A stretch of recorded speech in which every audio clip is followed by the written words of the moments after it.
Ooh, that's a good song. Let me just slow it down a little.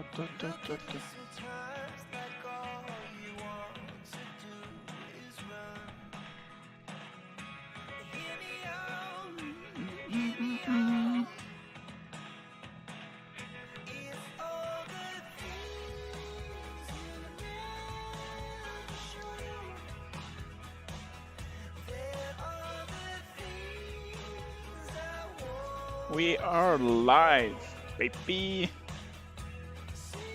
What up, what up, what up?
Potential giveaway? Maybe?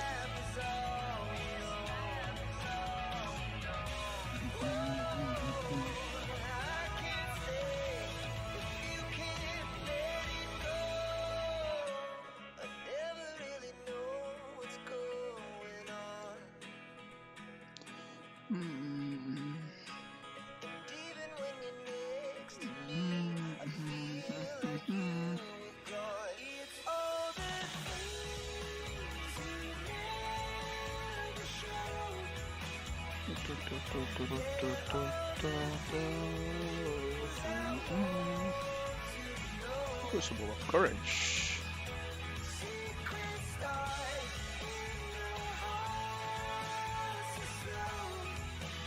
Let me know if the music is too loud or something. Welcome to the stream. Let me just post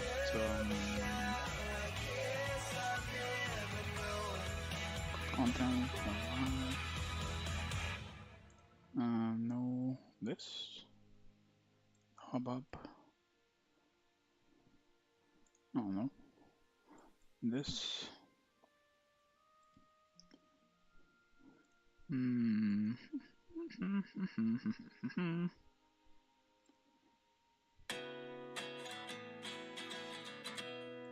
do I stop this from now?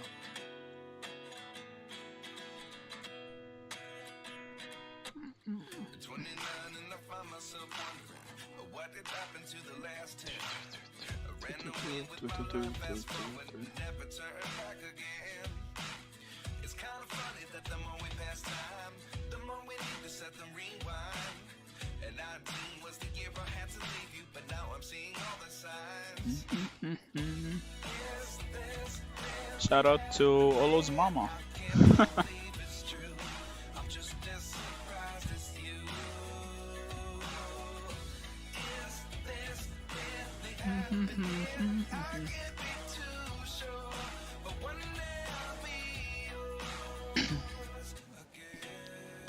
We might be doing a giveaway this stream, by the way, guys. Assuming we get more people on. Low giveaway here and there. No. Just doing the Crucible of Courage for now. Welcome to the stream.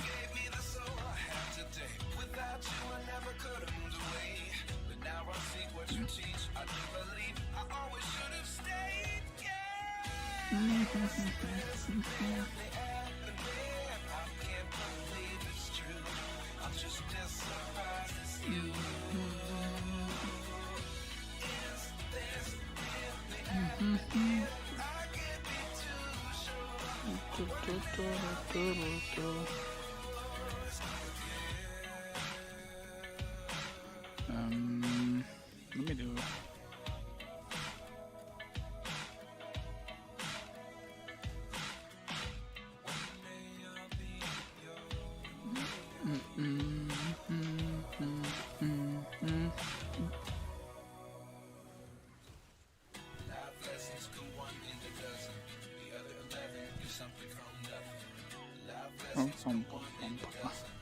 Hi CM, how are you doing, bro? I am fine, thank you. How are you? Just doing the Crucible for today. Hello, Rycross. How are you, bro? Just doing the Crucible, getting ready for Season 2. By the way, how's the music, guys? Is it too loud? Is it too low? Let me know so I can adjust it properly. I aim to entertain.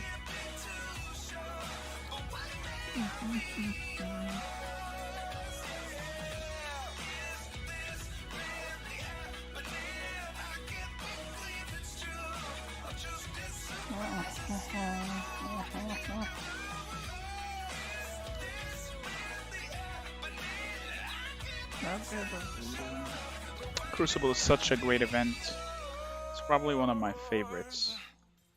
It does take a long time, but it's worth it. Oh, everything good, CM? Yeah, I'm trying to just, trying to juggle content creation with work is having its difficulties, at least for live streaming and such. Alright, let me lower the voice of music, the sound of music then. Let me, please. I like this song a lot. Let me play it again.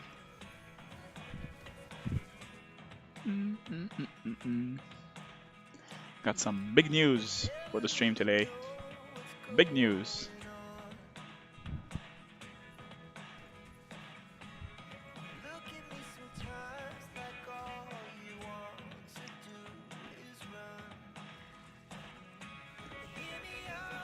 I quite like it actually, mainly because it's like guaranteed 10 gold heads. You can never say no to 10 gold heads.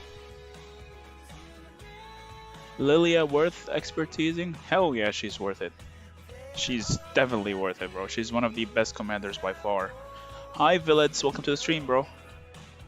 When do you think it's okay to leave an alliance? Honestly, if you're not happy where you are, you should just leave. Like, never sacrifice your happiness for anything else. Unless you don't have any other alternatives, in that case you just gotta squeeze a lemon on your head and wait till the next season merge. Maybe you'll get a better opportunity to join somewhere else.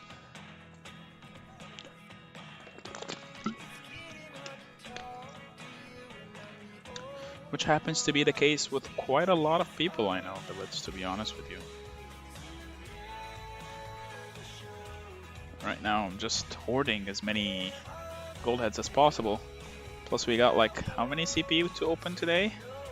We got like 40,000 command points to use today.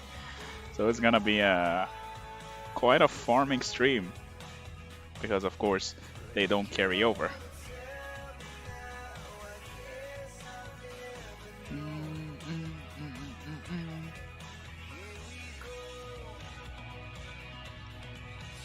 And I got some juicy information about the new Season 2 time period. It's coming quite soon. Nom, nom, nom, nom, nom.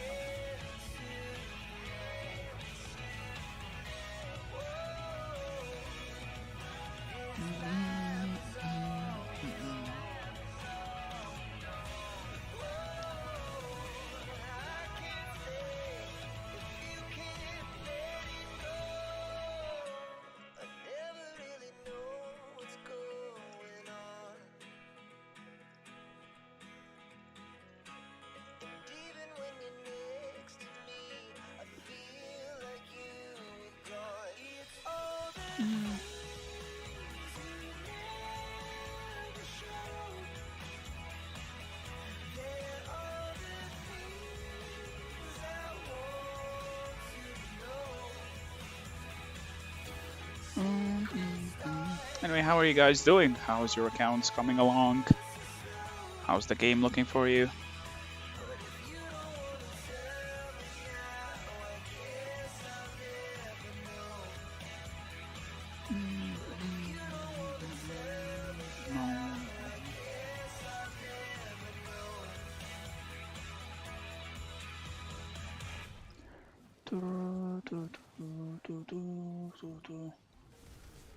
That was a good song, not gonna lie.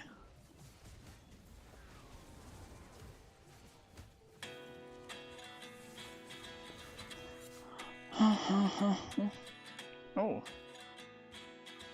Wait, which server are you from, Billets?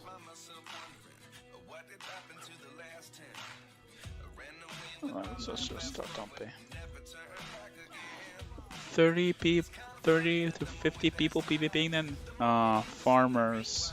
The bane of existence of every single alliance that wants to be competitive.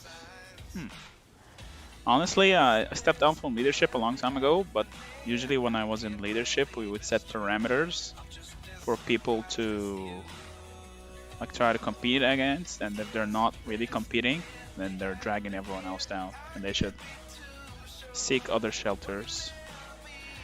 Do you already have information about the Season 2 and how it works? Right now, all the information that we know so far that has been already confirmed, CM, is that it's going to be a brand new map.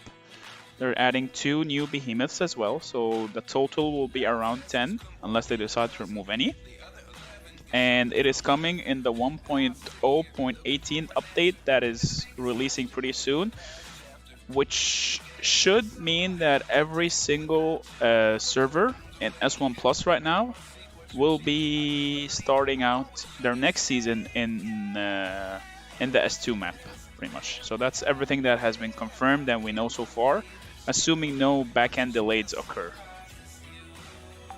As for the new behemoths, I don't know what they are. Or maybe I do. Maybe I don't. I will never say. What up, Phoenix? Maybe. Maybe I could do your brief.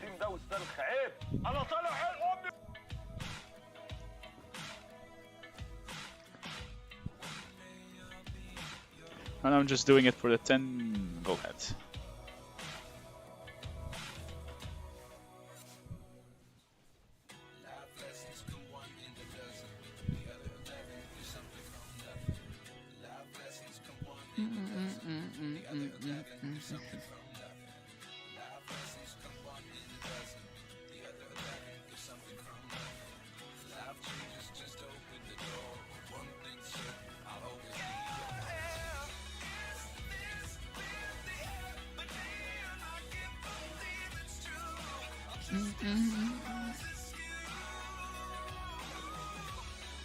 Crucible can be so slow sometimes because it's 50 stages. 50 stages. Little tip you could do in this event, first stage.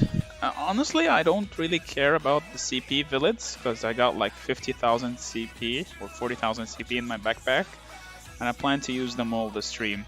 Hopefully. Hopefully. Assuming I don't lose my mind while doing it. You know, it's kind of rough dumping this amount of CP because look, let me just open all my bag right now as a motivation to dump it all. We got 31,000 CP to use. Sheesh.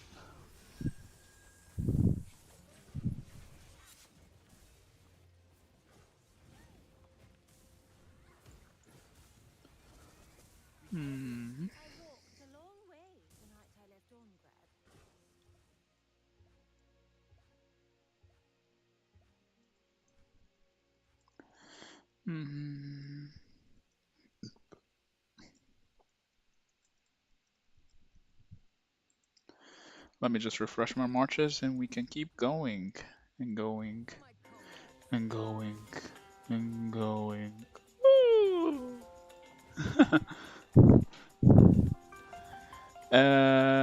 Free to play T5s? No, but there is someone that is like 100% free to play.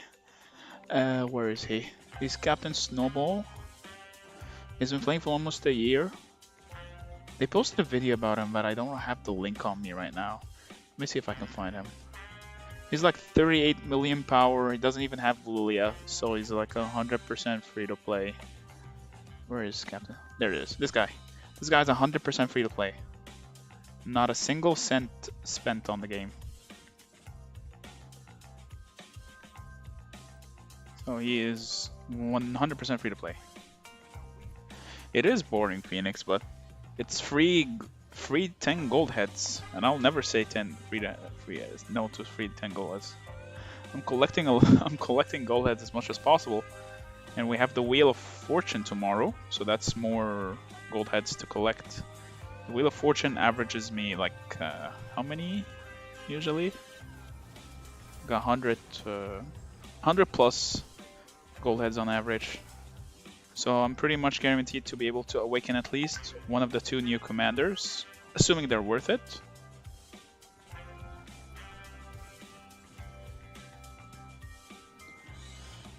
I mean, one of them is gonna be the flying one. I think Frondril is gonna be the flying one, and Theodore is gonna be a regular cavalry.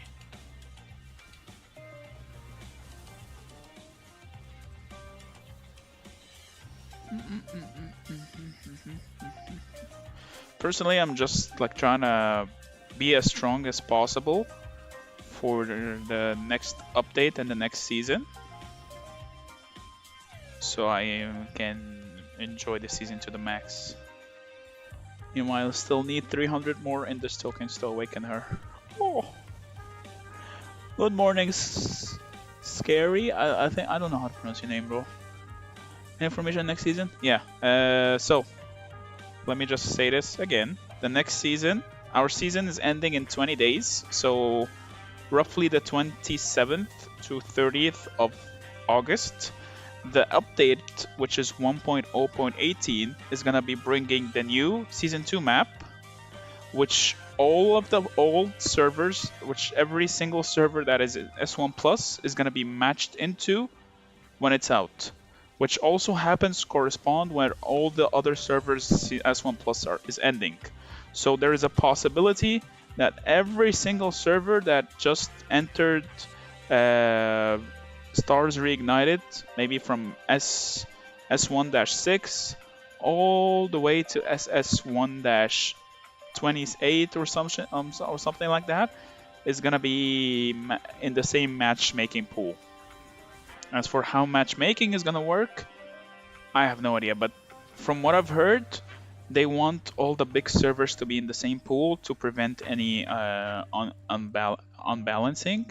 So the way they matchmake right now is based on server activity and the average power and overall power of the server. So these 3 are the 3 main factors for the matchmaking going forward through the next seasons. So we'll see. Personally, I got my eyes set on maybe matching with S32 and S33, S31, you know, the big servers, because it's going to be a whole lot of fun to fight against some of those guys. Plus, I'll finally meet some of my old friends that left the beta servers for the newer ones. Who is this?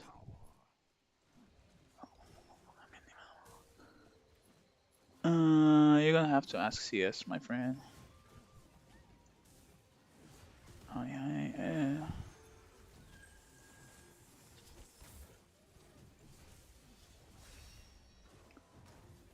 Anytime, bro. Anytime. Wait, how is SS1-6 going, anyways? Because you guys are gonna be in limbo for a while. Why did it hit me? Wait, it hit me when it was dying?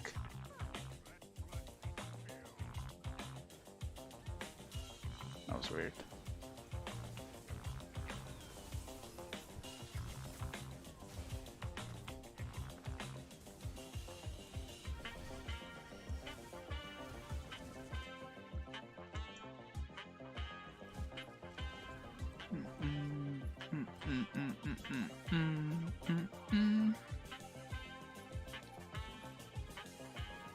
Come on, guys, lay the questions for me. I love answering questions. That's what makes streaming fun, interacting with you guys. I'm super excited for 1.0.18 though. New map, new commanders, the war pet system. It's gonna be so much fun. And there's gonna be content as well for the game. Stuff to do rather than this Farmville session we have going on right now. Of course, the new commanders are gonna be obtainable from the get-go as soon as the season begins, because they're gonna be in the Wheel of Destiny event, which you can spin to get heads of all the specific season type commanders. So it's gonna have Syndrome of Rhaegar like the start of the season, and instead of Bakshi and Garwood, it's gonna have Theodore and Frondel. So that one, so keep an eye out on that as well. It's gonna be so good. You're gonna have to, you can pay to get them early, or if you're lucky, you can get them from the first few spins. Because if I remember correctly, the Wheel of Destiny, it's got like 10 spins for gems, and then you can buy the last 90 tickets for $185. And as soon as you like spin it everything, you get a lump sum of gems back. So it's really good. It's a really good event.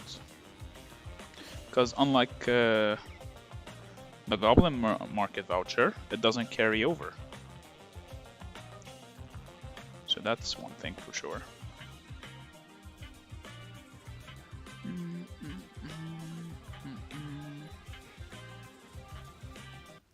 Also, I do apologize for not streaming the last Roots of War. I was kind of busy. It was a big day yesterday. Thanks for the information on matchmaking. I'm super worried. Yeah, me too, to be honest, CM. I mean, right now, to be fair, our server is kind of dead. Like, not gonna lie, our server is dead with a capital D. So they definitely need to save the older servers for sure, because there's still a handful of very active players and active spenders as well. Like, so many of these top players are actively spending. There's even a fellow content creator, Hoxton Gaming, here as well, and he spends quite a few. I spend quite a few. You know, we got so many people here, so having them trapped in beta in servers like this is kind of rough. You know, kind of rough. Not gonna lie. We even got the OG Whale, the first person to ever hit T5 in Call of Dragons, Ghost here, and he's still actively spending. Like, it's kind of unfair for us just to be trapped here, you know. But luckily, some of the newer servers are catching up to us very fast, because those players are more active than we are. So it will be a good opportunity for us to merge with new players and see new faces than having to make the same people over and over and over and over and over and over and over and over and over again. You know. Potential of this game is immense, yeah. This game will definitely dethrone Rise of Kingdoms over time. It just needs some more content, to be honest. Like, they're pumping out content, but I don't think they were expecting the game to blow up so fast. And now they can't keep up with the new influx of players, and lack of events is causing like a slippery slope right now. If that makes sense. Yeah, the merge server is super active. Yeah, I know. It's just that so many people love fighting in this game so much, but it's got a really harsh downtime between fighting and seasons and nothing to do, because most servers kind of finish fighting by the time Zone 3 is open, or halfway through Zone 3.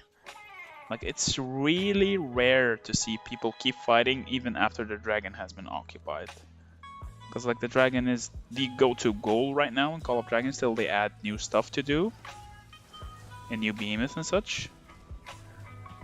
So yeah.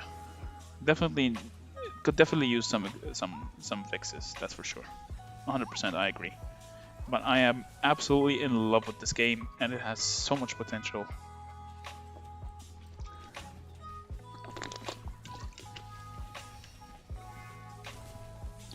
I mean, if I didn't love this game so much, I wouldn't be spending so much money on it, or time, or anything really.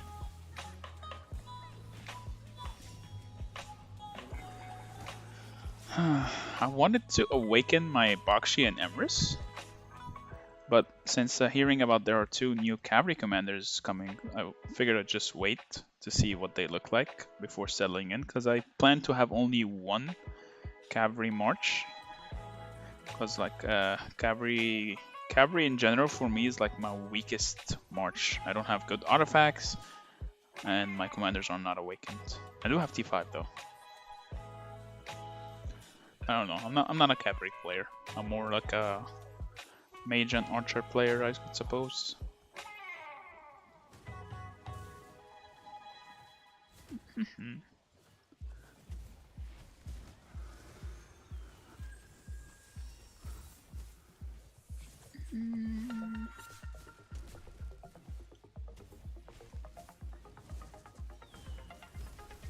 Oh, it does. Welcome, bro. Thank you so much, man. Does you keep doing this, man? You're making me blush here, bro.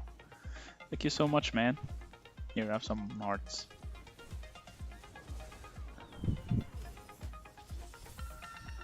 Oh. Be sure to allow gifts.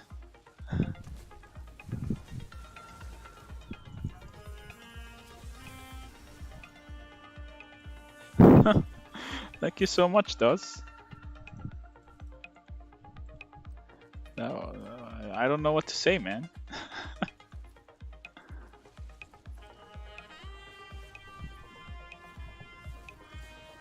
Welcome to the big Myeongus, I guess.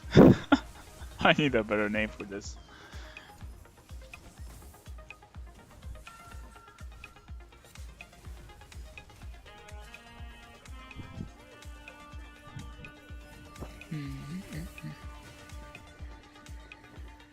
You don't need purely cavalry for merits, though.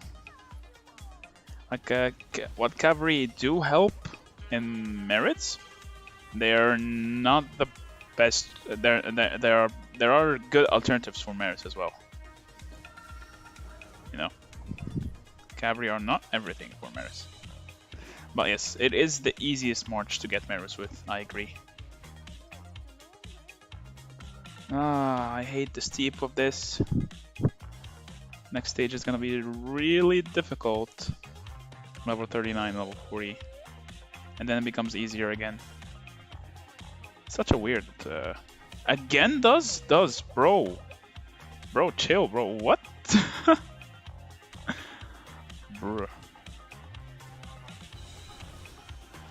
Does. Damn, man. What? You're gonna make me say some really naughty stuff.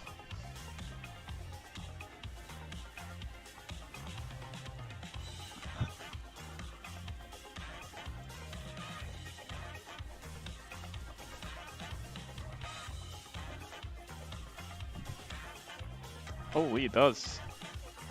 Thank you so much, man. I don't know what to say. I'm honestly speechless. Yeah, he is 100% that he does.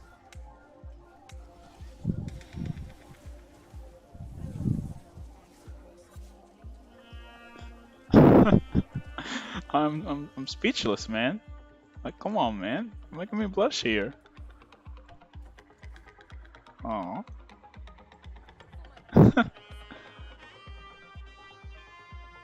Does is a kraken. I agree. I mean, look. Look at him. Look at that sexy face. You're making me blush here, man. I don't know what to say. Thank you so much, man. Thank you so much.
Spec Speculate season 2. Okay, speculating the new season, man. I just wanted to start. I'm losing my mind here, man. I've been fighting the Darklings for the past month. My cats, yeah, my cats love it as well, Lanza.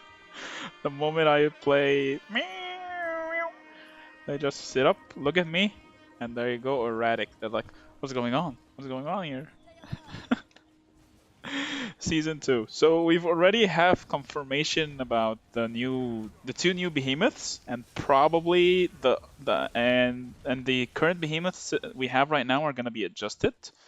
So they're gonna have different gameplay elements. Their difficulty will be adjusted. Like everything about the current behemoths we have is gonna be adjusted. As for the skills, whether or if they're gonna be adjusted or not, we don't know yet.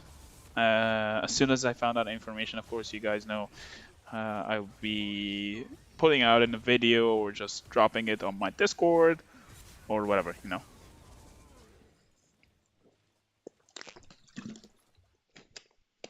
As for the matchmaking, like we mentioned earlier, they're changing the matchmaking system right now, going from servers that are closer to each other in a cluster. Like that will be the first merger you have. Probably gonna have servers in your cluster, but going into server 2 or season 2 rather, it's gonna be based on overall power of the server, the average player, and the activity. So the closer the server powers is, the easier it will be for matchmaking to match you out. I hope they remove the elite Necro Giant. Man, I hate Necro Giant so much. How do I know all this? I just asked the VIPCS. You know, the game creators have not provided any information regarding any of this yet. So none of this is breaking NDA. You can just go nag CS about it. No, Laszlo, we will not have a home kingdom like in Rock. They want to avoid the KVK system like the one there is in Rock right now. So there is no KVK. There will be no KVK in Call of Dragons. Oh, I think I disconnected. 32. It's speculated right now that server 2, the one I am in right now, and server 33, and potentially server 31 as well, and maybe a couple of others, leading up to a total of 6 servers or 4. It will depend on how they adjust things. Will all regroup together and make a humongous server, basically. Now that server will be one of the best servers in the game by far, and it's definitely gonna be one of the most competitive because there's a lot of egos going into that and a lot of competitive people. We almost made all elites. Only Necro Giant in this. Yeah, Necro Giant is so annoying, so obnoxious. We're not gonna be. Yeah, we're basically gonna keep getting matched. So right now, I am related to server 2. So this my server division will keep getting matched with others. So server 2, for example, not all the other servers I'm matched with will keep getting matched over and over and over and over again with others and others and others. Yeah, the new behemoth will be a cat for sure. It will have 100% cuteness skill that just oozes cuteness over everyone, and they end up getting wiped if they don't give it its catnip in 1 minute. A home kingdom is basically, you know the server you started with in CM. That's basically your home kingdom. So you go back to your home kingdom, then you go into KVK again, and then you go back, and then you go into KVK. Rinse and repeat, rinse and repeat, rinse and repeat. But this game does not have a KVK system, so it doesn't have a, a home kingdom system. Plus, with the way the Augerstone stuff happens, that everything that gets reset from your commander levels, your tactic manuals, CPs, artifacts, even your alliance gets reset as well, and you lose old territory and everything. So it's just not possible to have a home kingdom in this game, unless they sort of like keep merging people all the way into maybe season 3, and then they will adjust it. I don't know. We'll have to wait and see. We're waiting still to season 2 before we see how season 3 will go.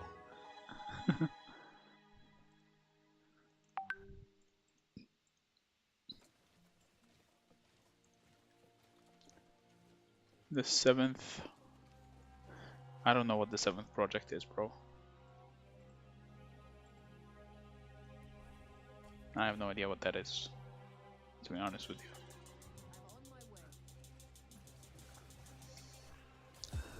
I'm trying to find a place to go, but without definition, development. Yeah, I know, scary.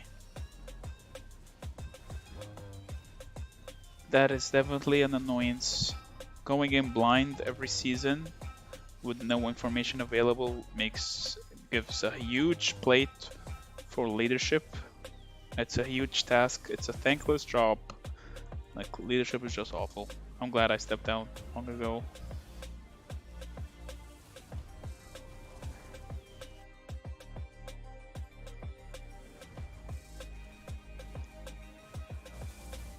I mean, Duz here was my R5.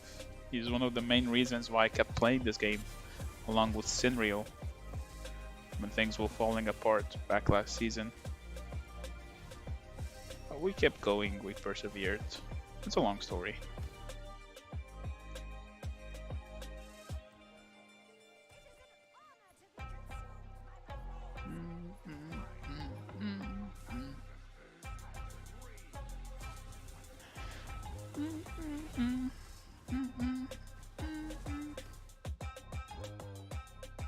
Oh, wow, I have stuff in my hospital. I can just start using my elixirs here. They don't have a better use anyways.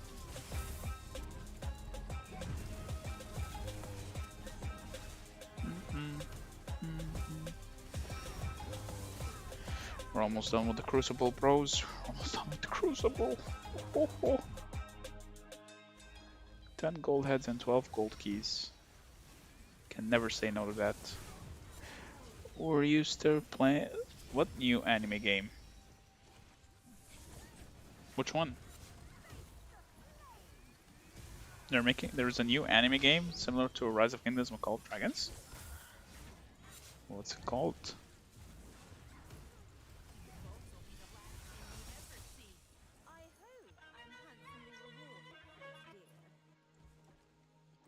I mean, most of the time I start for the gameplay but stay for the community, so it'll have to depend on. Right. JYZ left TA. She or he quit the game. I think someone else is using their account right now, but I don't know. I don't know who that is. I never interacted with them, but I only heard they quit. That is all I know about that person, Muhammad.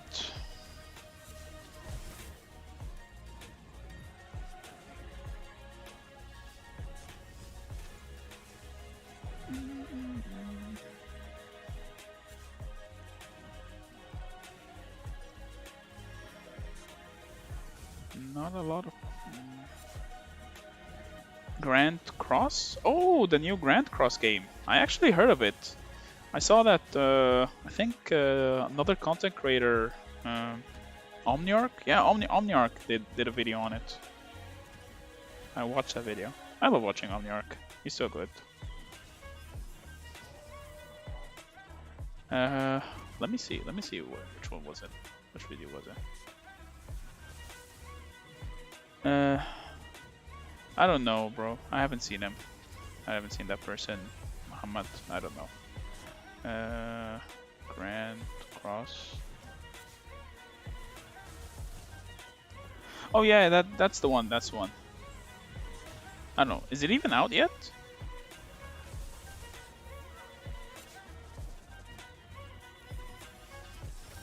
Isn't she Kiki? Isn't JZY Kiki? What's up, Bane? How you doing, bro? I'm fine. I'm fine. Just dumping. How much CP I have left now? 28,000 CP. No, every season, every end of season, we usually have the stream where we just dump all our CP while chatting with you guys. So I guess it's time. Yeah, I know about Burger Assassins, yeah. I just don't know who JZY is. Coming out on the 10th. Huh. I honestly don't know, bro. Maybe I'll try it out, maybe I won't. It's really hard for me to switch games if I'm already playing one and already invested in one. Because personally, I don't know how to play without spending, okay? I'm gonna just be honest about it, be 100% transparent. I can't play a game and not spend in it, and I just can't justify spending on more than one game. So unless it's like super fun, super good, super whatever, then maybe I'll give it a shot. Otherwise, Call of Dragon has my heart and my wallet. Mainly my wallet right now, though.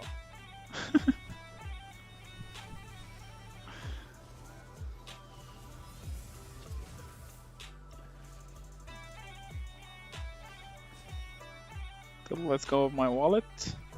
I'm playing it. Mainly because I'm super excited for the potential of it as well. Like, it's got so much potential. Just need these. Like, the next update for me is gonna make or break the game, though, to be honest. With the new war pets, the new commanders, and the new map, that will give me an indicator of what the future of the game will look like. Because it's supposed to be one of the biggest updates to date for the game. So it's definitely gonna be a make or break for me. I wouldn't say I will quit it outright, but maybe it will change my stance on the game. But till then, I am just too deep in. I'm loving it. The community is great. I made some great friends here. Fantastic people. You know, no complaints whatsoever so far.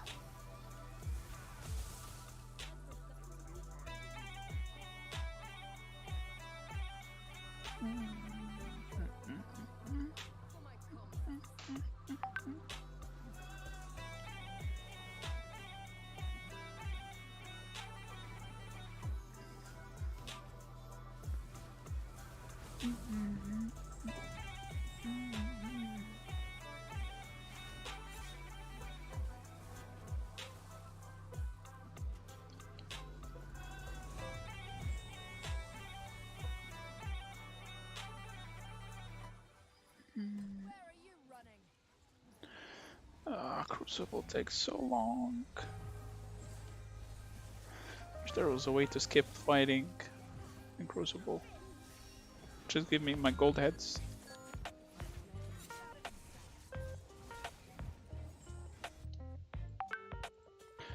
We're so close.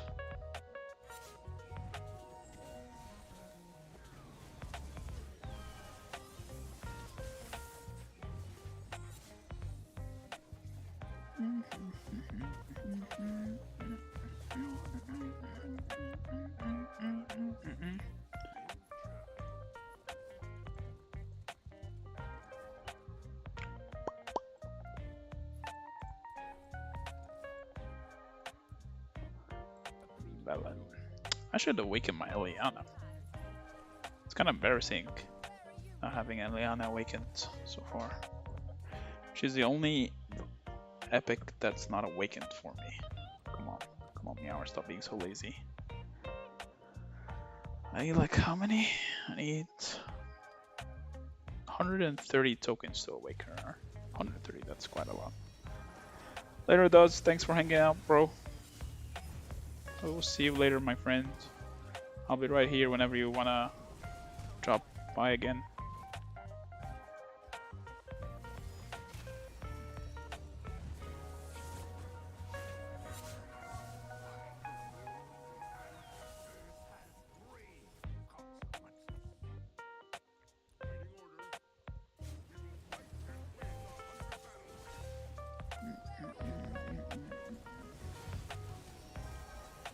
Change this elevator music.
So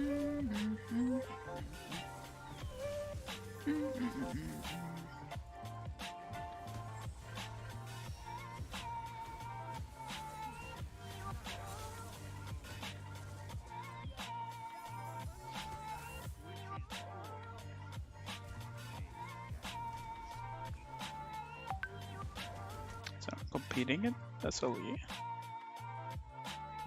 Oh, AEGS is pushing. Whoa, wee.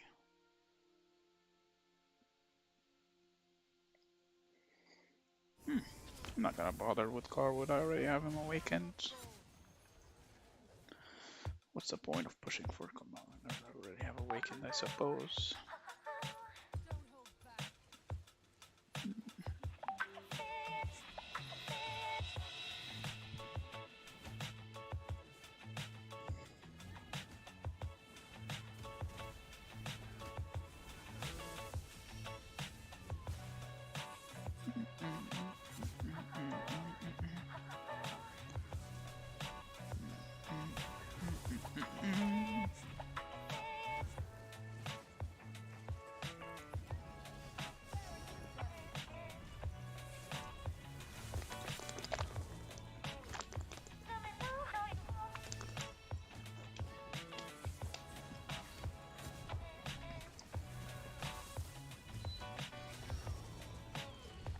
It is so hot in Egypt right now.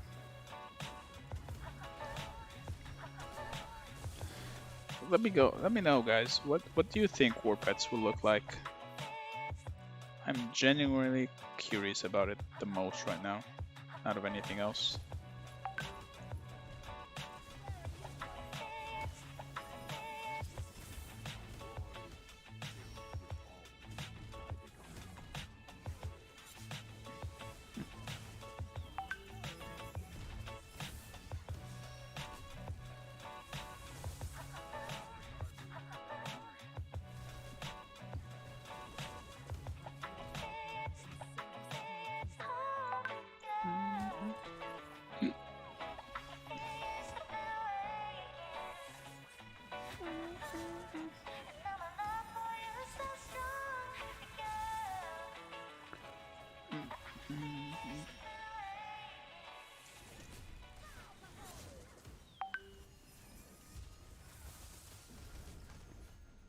Nice.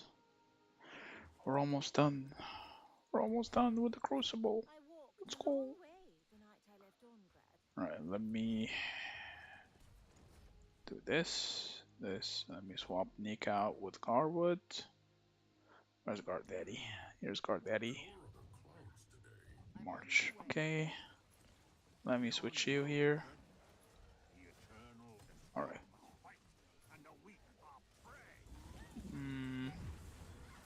And I think after this one we're done with the Crucible. Finally. That took a while. 50 minutes. Sure.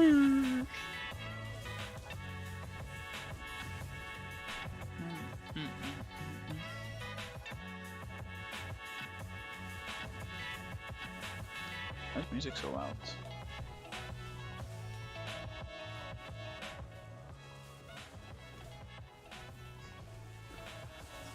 Oh, come to Papa. Yum yum, 10 gold heads. Bubblegum. Yum yum.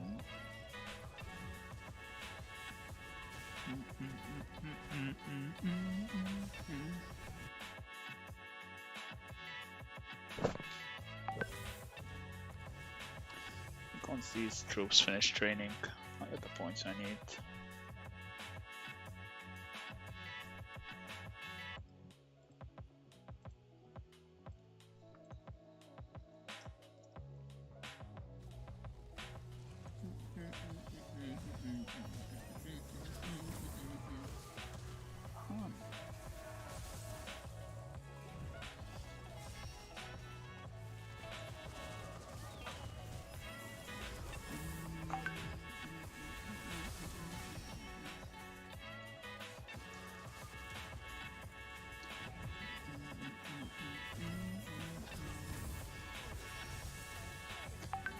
Nice. We're done with this. Let's go.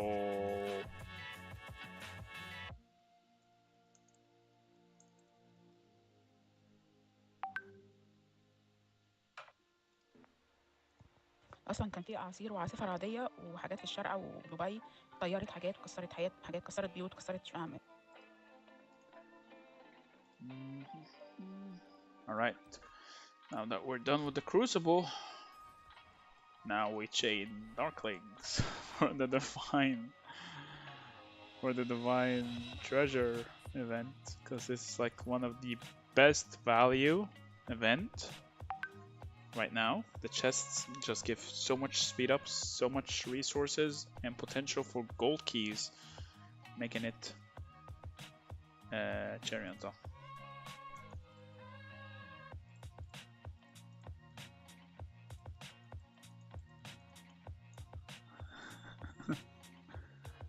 Whoops. Whoopsie.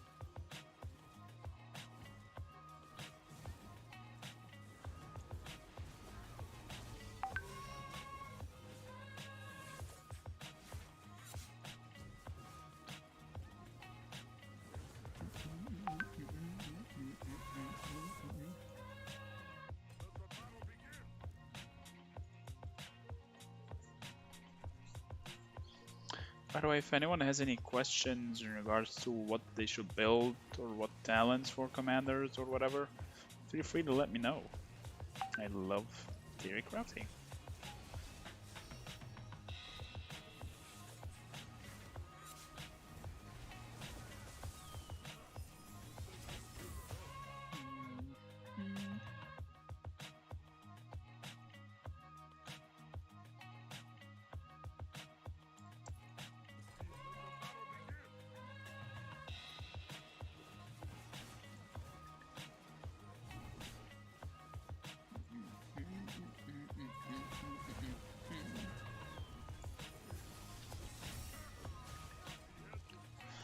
We got how many?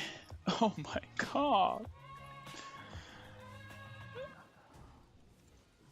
26,000 CP to go through. Oh my goodness. Oh my goodness.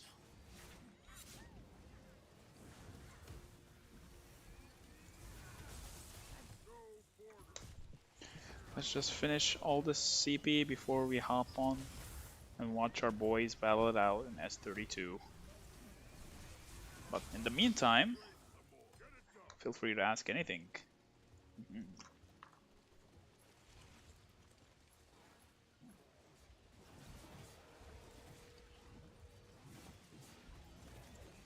Yep, still 26,000.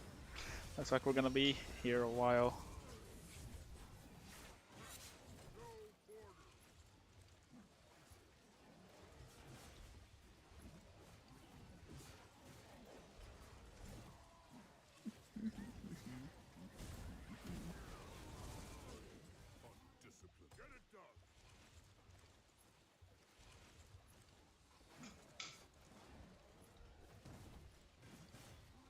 Just play some more music.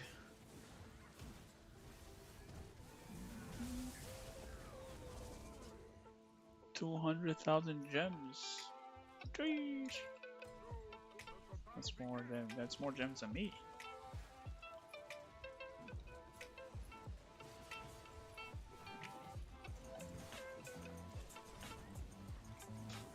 I mean, probably anyone would have more gems than me. It's not hard to have more than 300.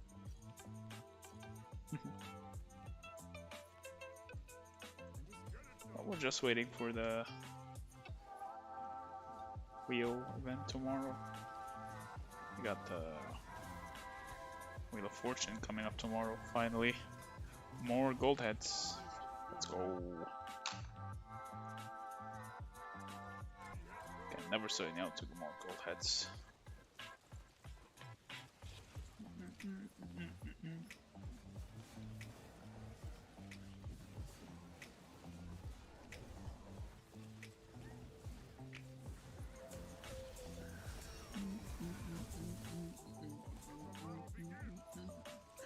By the way, guys, if you're enjoying the stream, feel free to drop a like on the stream.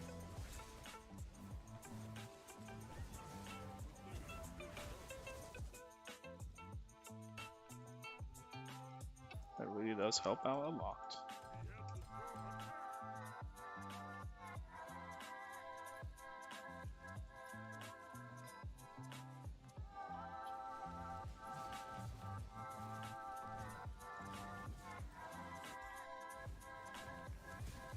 Now 49 chests only so far? Need more. More. At least we're getting a hefty amount of speed ups. I don't need research speed ups. I'm done with all my tech. Wish there was a way to spam forts like this.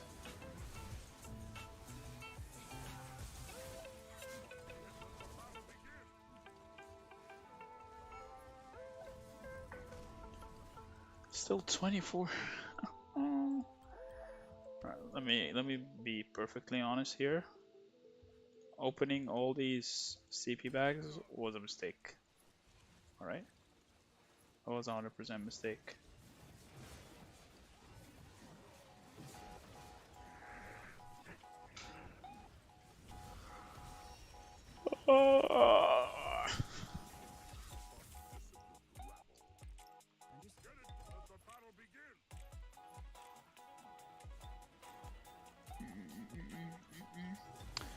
I guess we can do a couple of more, then take a break, go look at S32 and what's going on over there, and then we can come back here and resume the glorious CP hunting.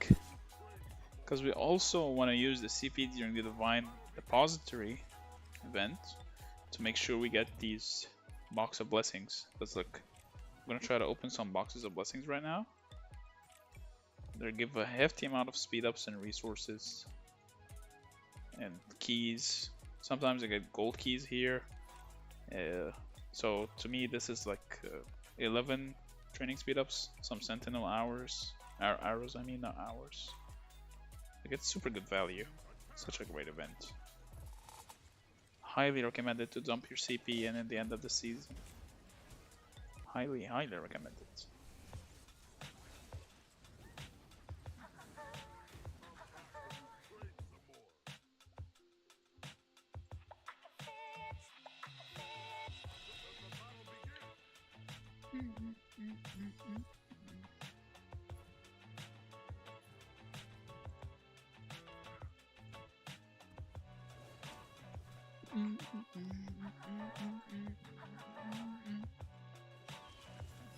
Alright, let me refresh my watches here. And let's go take a look at S32.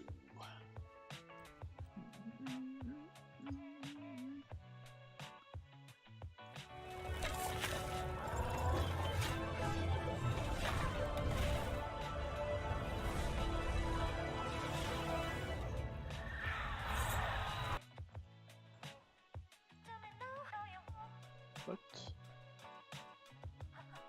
Sorry, let me see.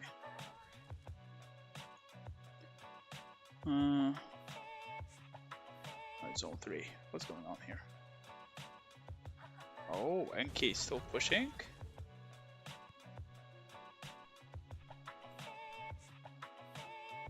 Seems like DS right now has the full field control. And DDO has been slightly pushed back. Chad is farming Darklings. What a giga Chad. Seems like a lot has happened in this in this season here. Sadly, I wasn't able to stream it as often as I would want. Is that Icon?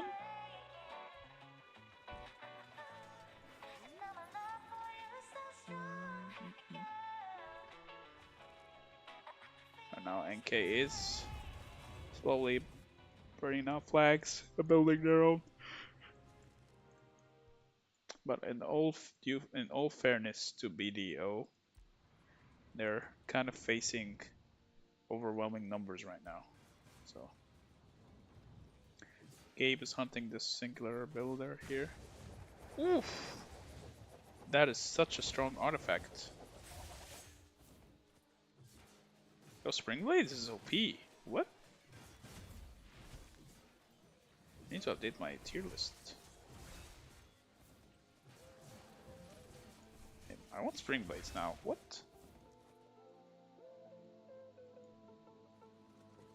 That was so strong.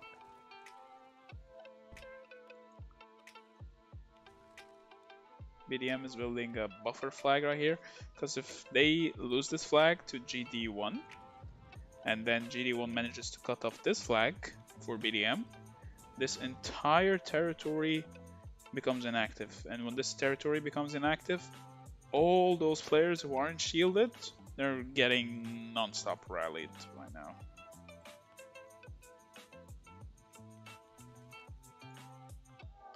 Seems like they took the long way around. Because GD right now, as they are, they can't really fight that well. So they do what they can.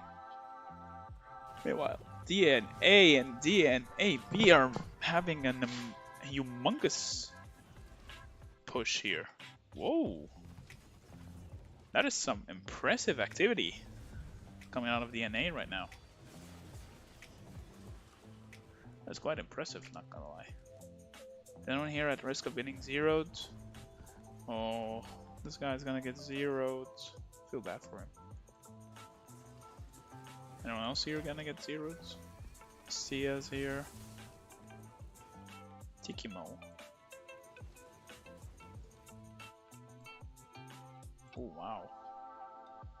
Lunacy is inactive. I don't know if this guy's that active or not.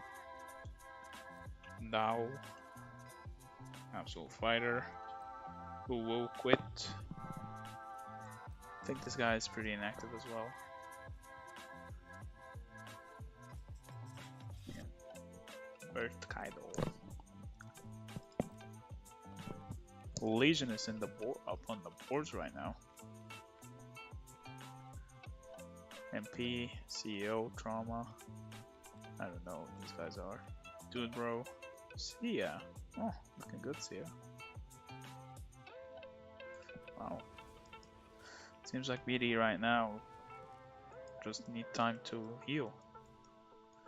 They've been fighting way too many people. Non-stop fighting since the season started. So it's really hard to for them to manage to hold it. Especially not against so many people, because what differentiates Call of Dragons from most games is that it's more reliant on activity and numbers than just raw power. Having power is good, but having activity and numbers is even better, because there's the stamina factor. Let's take a look at S33. Hello, Daniel. You mean Daddy MEOWER only? I'm the only daddy here.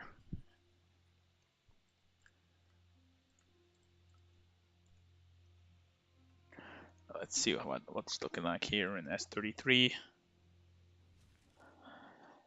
I wish there was a way to mute that loading screen. It's so loud. Alright, let's see. Where's Atherin here?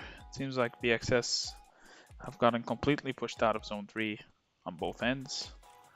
It seems like Jedi/DX are not pursuing any pushes further. At least from that side. What about the other side of Atherin? Oh, they've actually managed to push into Zone 2. They've pushed quite a lot in Zone 2. What? And they dropped the fort as well. Oh.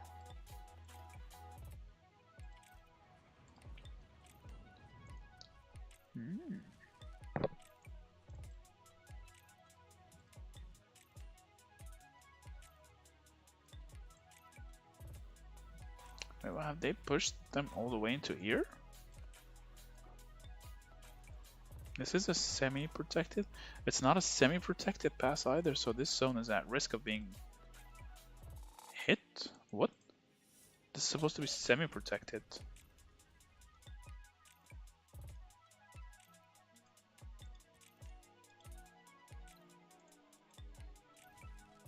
Strange.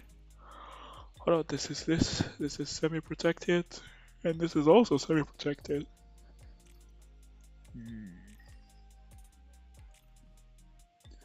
So zone 1s cannot be invaded from outside of other zone 1s. Interesting, interesting. I forgot about that.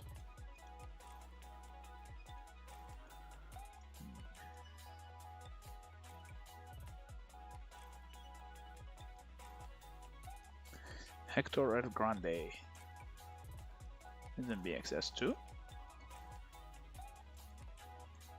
Big Red. Where are they fighting? Where did that march come from?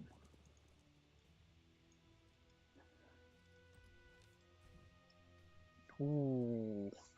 The Mephisto dropped from over 300 million and 50 million power all the way to 122.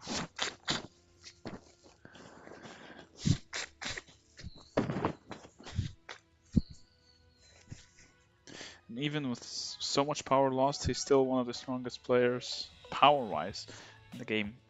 So I wonder what's gonna look like after he heals. Because last I heard he had like 34 million T5s in the hospital, which is like another 340 million power. Pretty crazy, not gonna lie. Absolutely insane.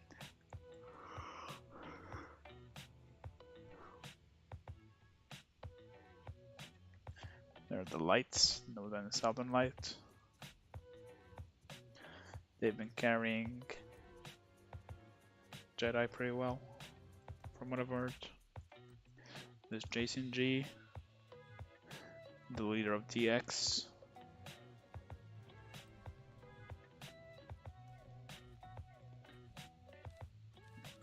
Seems like both Blood Oaths right now kind of faltering. What do what's look like here in 65? Let's just take a tour over multiple servers till we find something to spectate. But of course, if you guys know that there's any war going on in any of your servers, feel free to let me know. We can go spectate and commentate on it. It will make my life much easier, that's for sure.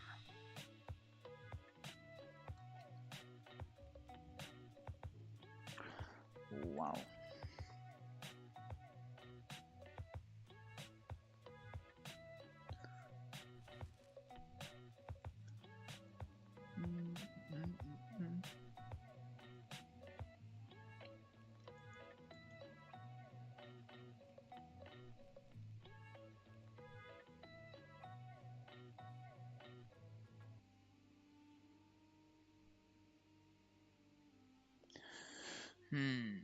I think DS won this season, right?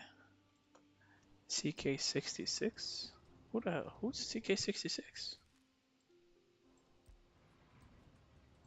Wait, what?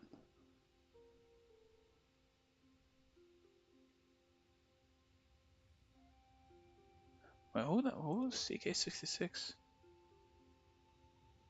What? Meow. There is just small skirmishes on 71 to 74 merge South Atherin. Let me check. Wait, I'm so confused. What is this server right now? What? I'm so confused. Why is a 1 billion power alliance in control of the dragon? What?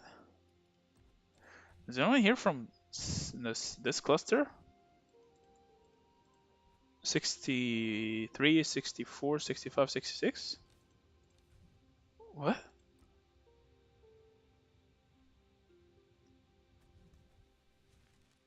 I am so confused right now.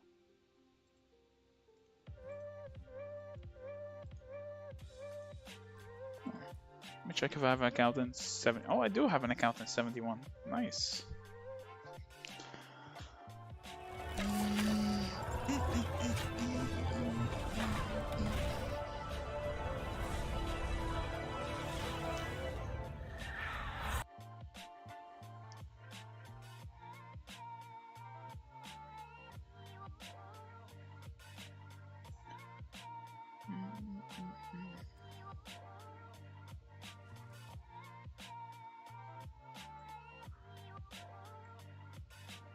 Right, south and Atherine, where the skirmish is. What are the coordinates, Welski? Here? Oh, is this? Is this it? Let me see the power rankings first here. Song. Seems like a fairly decent server. No major outliner players. Seems like Sung is by far the strongest here, yeah. Psychopathic wolves.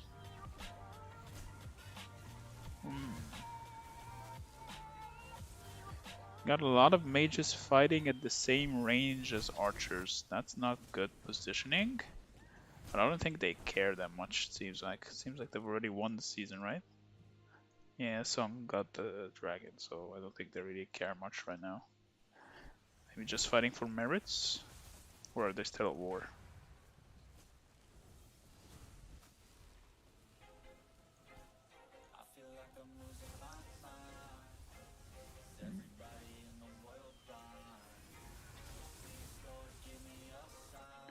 Alright, let's just go back to 32 because I think something big is gonna happen there.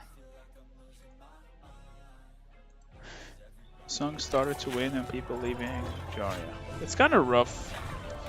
I don't like people who jump ship in the middle of a war. Like just fight out the war till the end and then decide to stay or not. You know, it doesn't show good quality characters.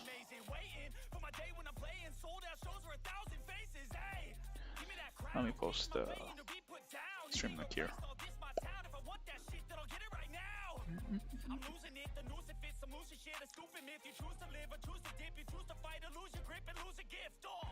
What is this song?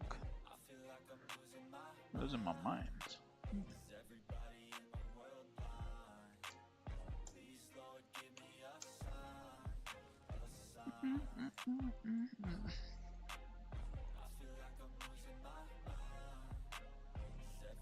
Oh, there's some fighting here.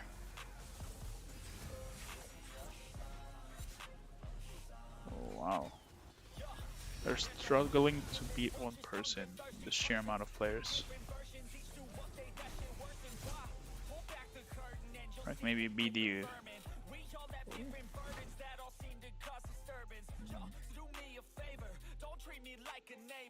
Malak is here. It was kind of close, but people started switching on defeats when they smell defeat, you know. Yeah. I get that a lot, Whiskey. I mean, this game also doesn't like. I feel like this game, from my experience playing when I was in leadership and such, this game promotes the what's it called? What type of gameplay? The Glory Seeker gameplay, where you just go with the winner, just to guarantee as much rewards as possible.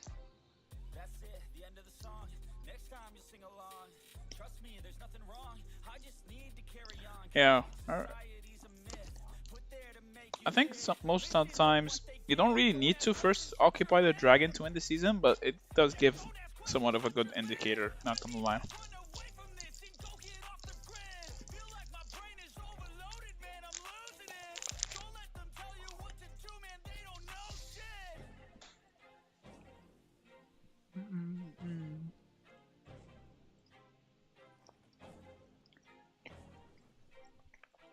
So we got NK still building this flag. Should be done in an hour. And this flag should be down in an hour as well.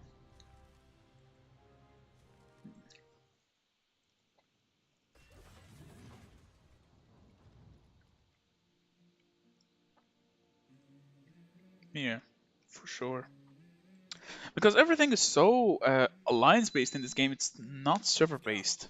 Even KVK seems more lenient towards, or the mergers seem more lenient towards the strongest alliance possible. Because no matter how many times you end up merging, the season rewards are still based on alliance progress, not based on anything else.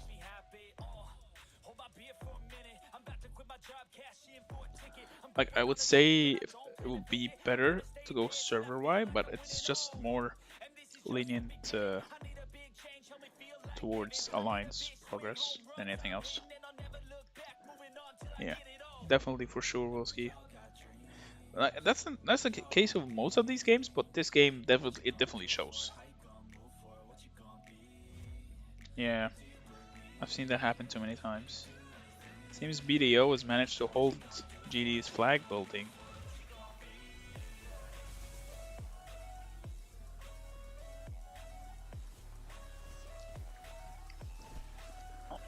Yeah, who's this? Lord Farquaad. I don't know him. But BDO managing to protect their flag. There's Khalid here. No, this is not good. Using eagles, but yeah, again, he is spring warded. Kind of rough. Spring warders are awful with cavalry.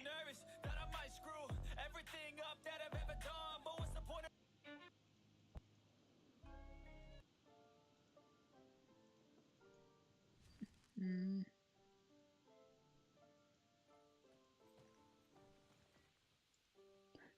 Good barricade placement though.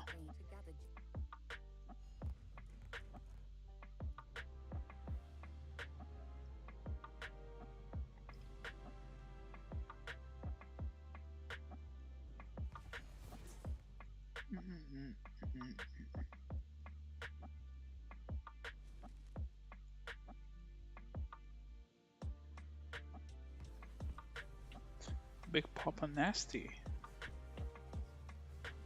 And this guy, I don't know how to pronounce his name. These guys will be off territory in an... Oh, just Big Papa Nasty will be off territory in an hour. Actually, both of them, maybe? No. This guy is related to this flag. So just Big Papa Nasty will be off territory in 1 hour. Hi, hi.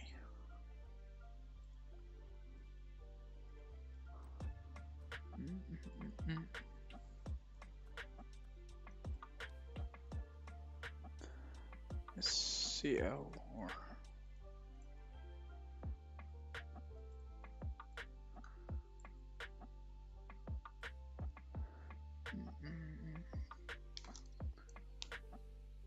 Yeah, what's up, Sneaky? How you doing, bro? Yeah, seems like everyone is out of gas. NK and the S family is completely taken over. They have the numbers advantage pretty much, so there's not really much BD can do right now. They're just way too exhausted for now to be able to make a pushback or something. But they can slowly try to hold, I guess. They just need a couple of days to lick their wounds and they'll be good to go.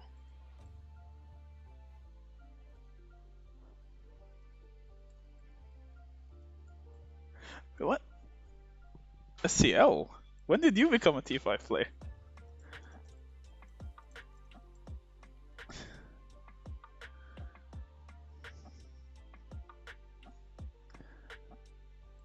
Yep. BD's been fighting pretty much almost every single day since the Zone 1.5's opened. Sooner or later it's going to take its toll, but I think they've done absolutely amazing this season so far. And the season's not yet over yet. There's still a chance for them to push back. The S, if the S gets a little bit lazy with their pushes, they're definitely gonna be pushing. They can definitely easily get pushed back.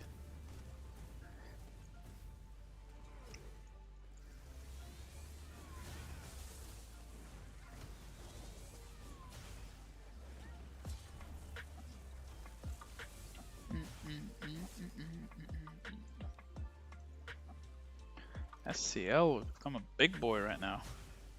Mathurian holding DS, but Mathurian, you're chasing too much here. Should stay on territory. But he's getting some really good trades right now. They're dying to so much counterattack. But this march is gonna hurt. Oh.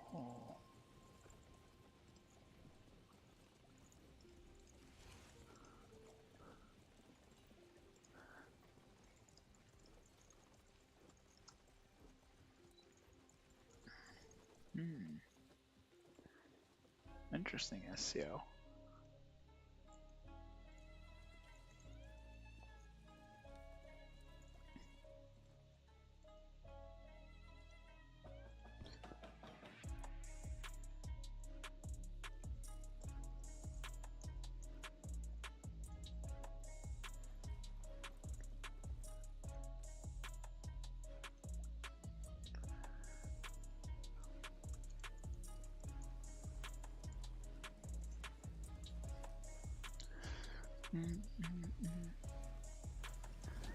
The boss.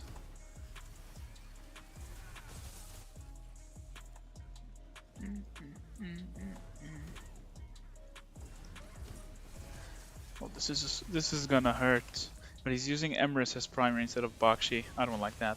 Bakshi, if you ever want to use a cavalry march for PvP especially, should use Bakshi as primary and Emrys as secondary. Seems like we're getting some BD activity right now. They're getting ready to hold back the push from DS. But NK right here is just sitting here AFK.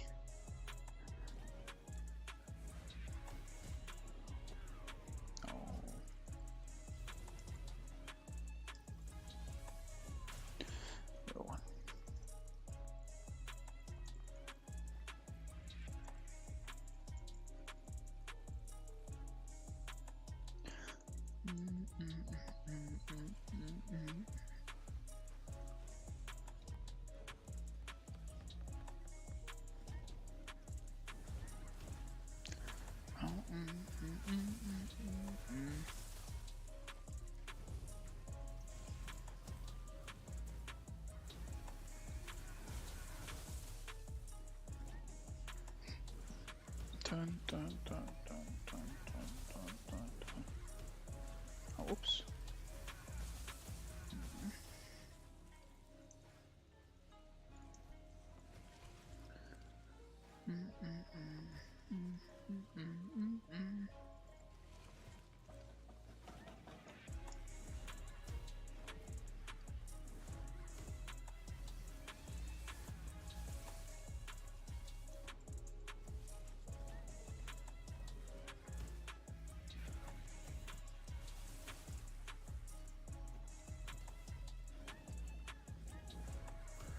Hi, Babes and Alex.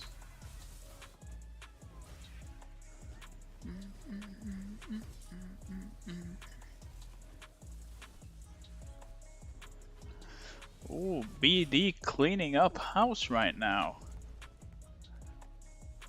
Punish all those AFKs. Get them free merits. Yum yum. Yum yum. Yum yum yum yum.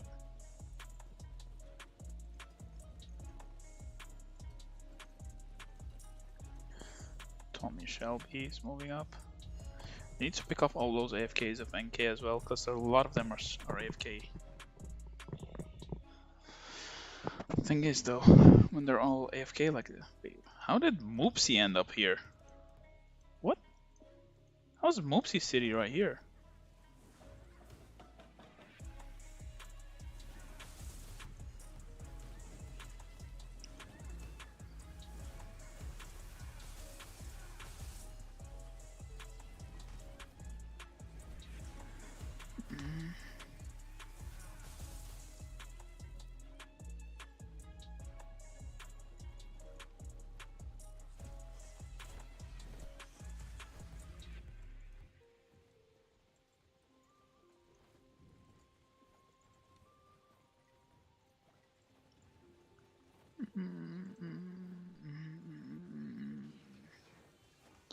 What does it keep saying?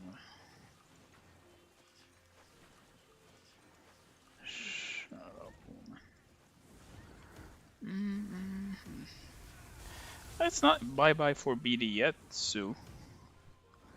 But they're definitely on the back end right now.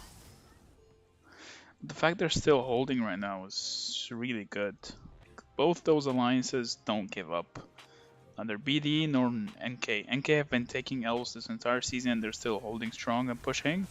And BD have been being pushed back this entire Zone 3 and they're still holding strong and pushing back. So both those alliances don't quit. They're like the best kind of rivals. BDM is doing really good here. They need to get up this flag so we can burn this and protect their flank. Because if GD somehow manages to muster up any sort of troops or anything, or really just show any sort of life and manage to get this flag up, and then somehow burn this flag, the entirety of BDM territory is done for. Like literally all of it, all of this is gonna be disconnected from just this one flag. So it's gonna be rough.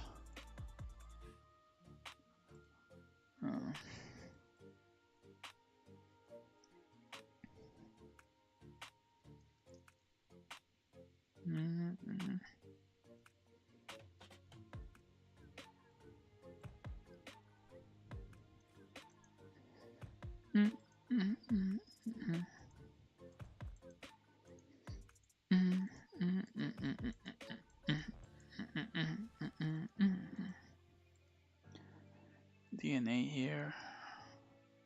They're just bulldozing BDM2 right now. 1 hour here. BDM3 and BDM2 are all getting bulldozed right now. Silver.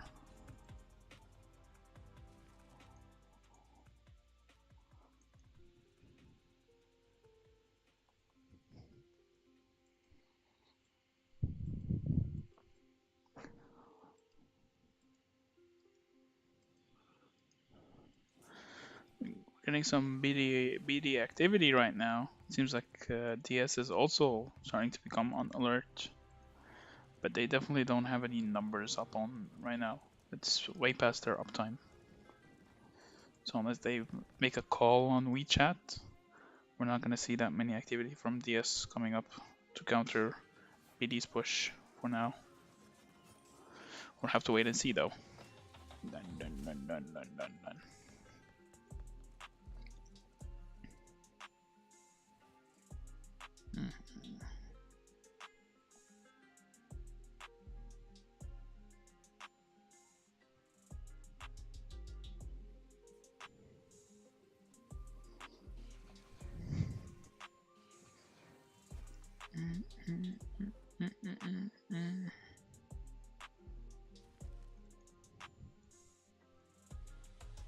What's the point of this flag again?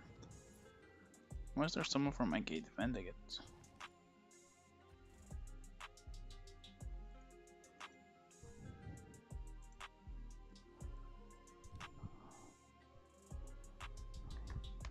Lexi is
Ooh, this is gonna go flying.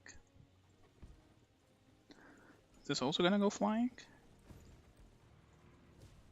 Oh. You guys should have seen what siege towers the range of siege towers used to be before the nerfs. Like this tower, for example, at full range would cover up all the way till here. It was so toxic. It's disgusting. Disgusting. Hapu. BD is starting to muster up a big push right now. They're regrouping. NK can definitely be pushed out of their position. They don't have many protective marches. I don't think their activity is pretty high right now.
What is this?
There's just nothing going on right now.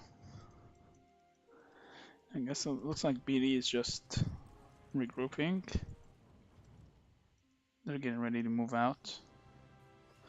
Oh, maybe we're gonna get some action here in BD versus NK.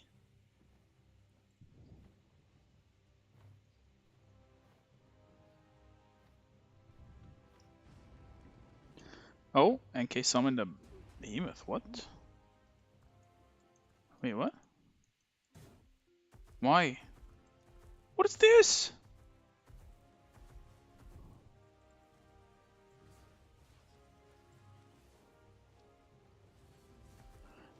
Why did NK waste a behemoth? They don't need a behemoth. NK is amazing. Yeah, they got some really persistent members. That's for sure.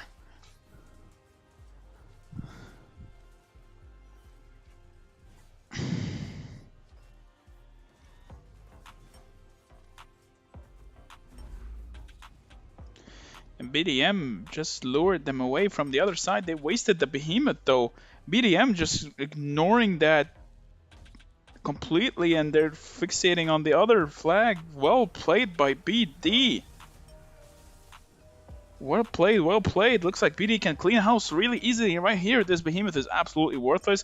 The giant is gonna cast this aura, which makes all the marches around it deal increased damage, which is going to be perfect for BD right now. They have the full position right now. But the thing is, though, NK is on fighting on territory, which makes their marches stronger, but they don't have the memberships right now to protect it. A lot of marches going on. I don't see any infantry or frontline for BD whatsoever, so if they get caught off right here, they're going to get wiped completely. Right here, a very strong positioning from BD. They're really smartly pushed.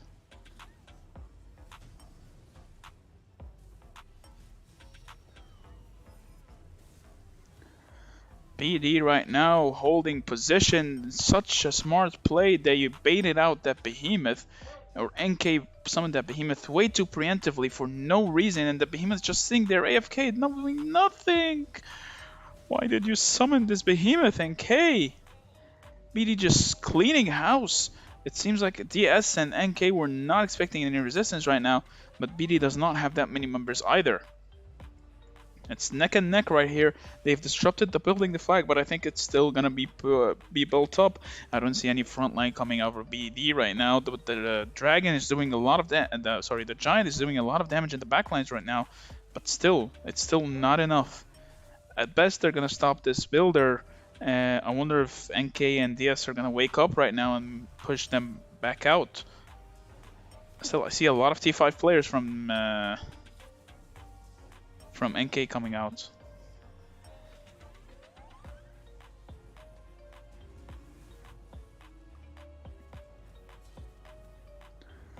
BD still holding really strong, very good positioning and kiting going back and forth.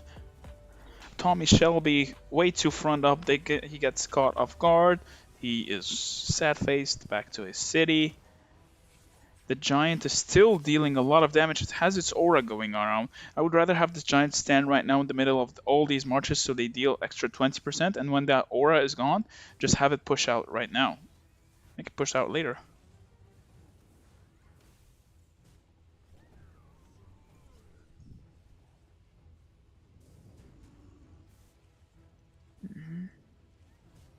A lot of fighting though.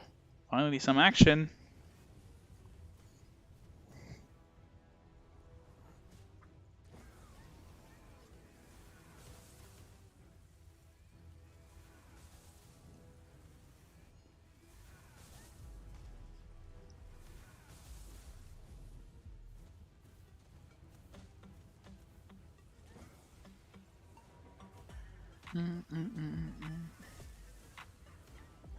So Giant is doing work right now, but I don't think any more behemoths should be used right now. It's not worth it.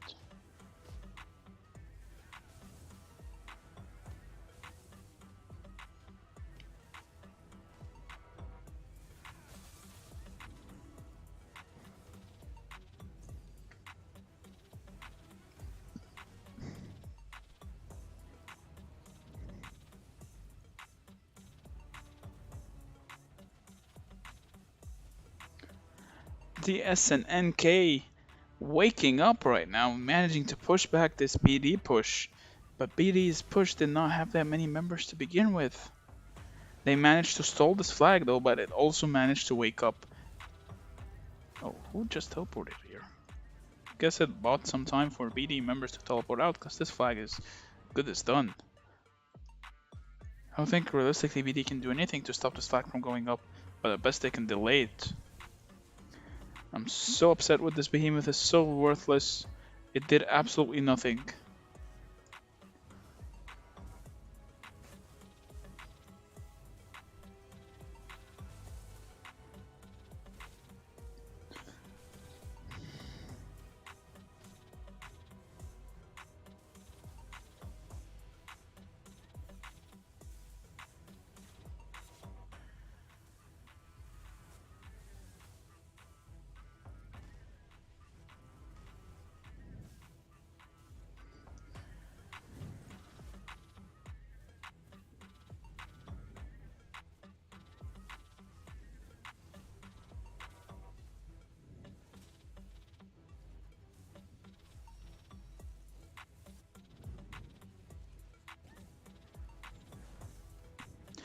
NK right now and DS, both of them have woken up and they're pushing back BD pretty strongly right now.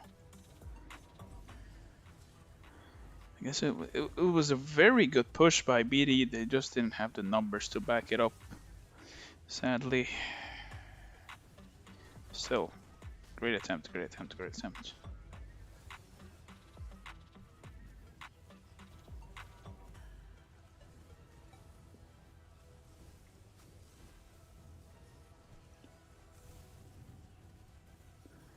Great attempt by BD. I can feel the blood creeping up from the heathens. Got will, got fight, got pride, got reason. If they wanna go eat, then you know I'm gon' feed them. If you're coming for me, if you're ready for a demon, I got eyes in the back of my head, I'm seeing. Take me for granted and you know I'm leaving. I'ma take what's mine with the webs I'm weaving. I could take this crowd from seeing to believing. Got a taste for blood and my tongue keeps bleeding from the words I spit. So sharp, so freezing, so cold. Behold, frostbite, they feeling. I could tear you apart. Oh.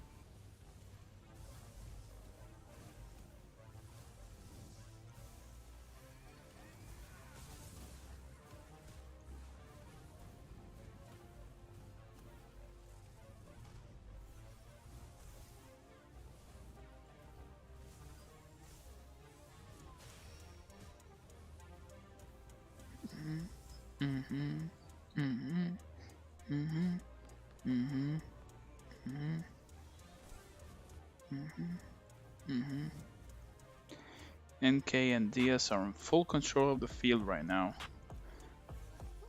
Just BD does not have this. They don't have the troops right now. They're just too incapacitated to be able to push back. But they're doing their best nonetheless. They're giving them hell, and it's working.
DS have completely woken up right now. I don't think there's much BD can do about it. I just don't have the numbers. I mean, they're regrouping right now, but there's still not enough players or firepower behind these groupings. Like, a lot of these players are not even T5. They can only do so much against so many T5. Oh, there's ASD. There's Chad. Look at this little noob. Little noob. Noob ASD. I'm mostly seeing BDO. I wonder where BDM is at. Need to defend their flags.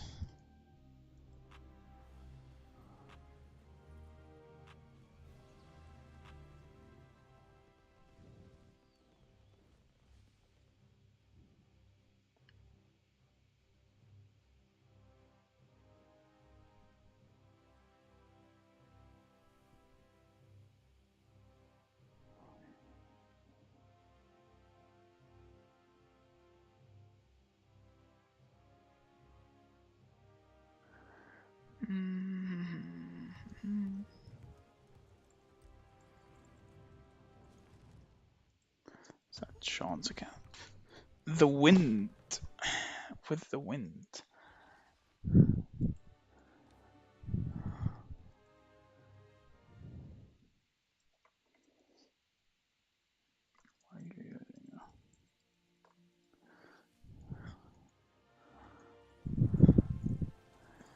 BD getting ready for another push right now.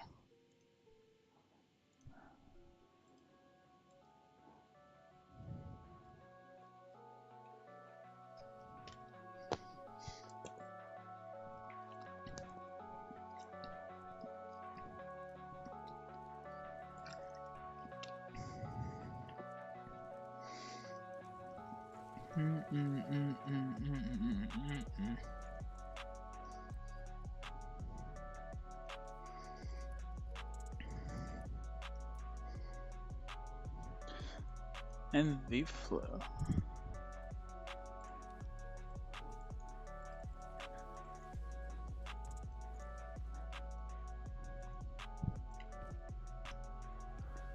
Nope. Stopper, nope. Interesting name.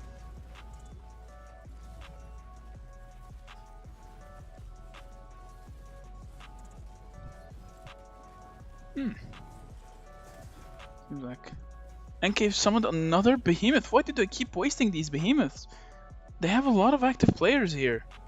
They do not be using these behemoths.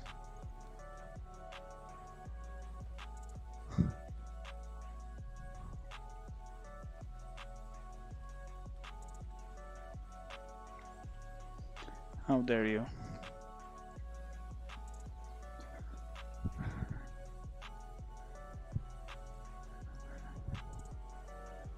Again, BD is getting ready for another push here.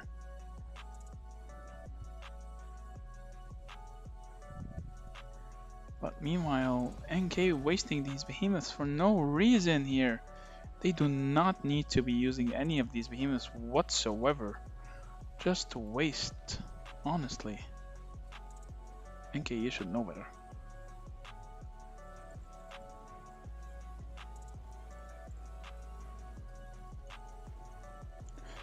Oh, what a pause. Small noob. Who you call him small noob? Big boy? Oh? Someone here summon a behemoth or something? BDM summoning their Hydra here. They don't need to use. They don't need to.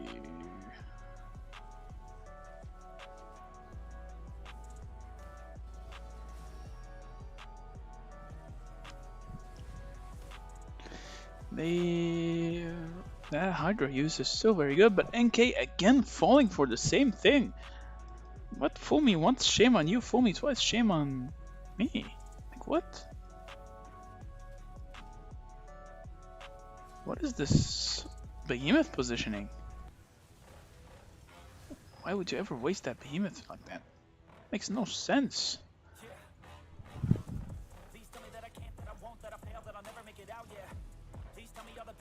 This Netflix again? Why are there so many Netflix songs here? I don't want Netflix.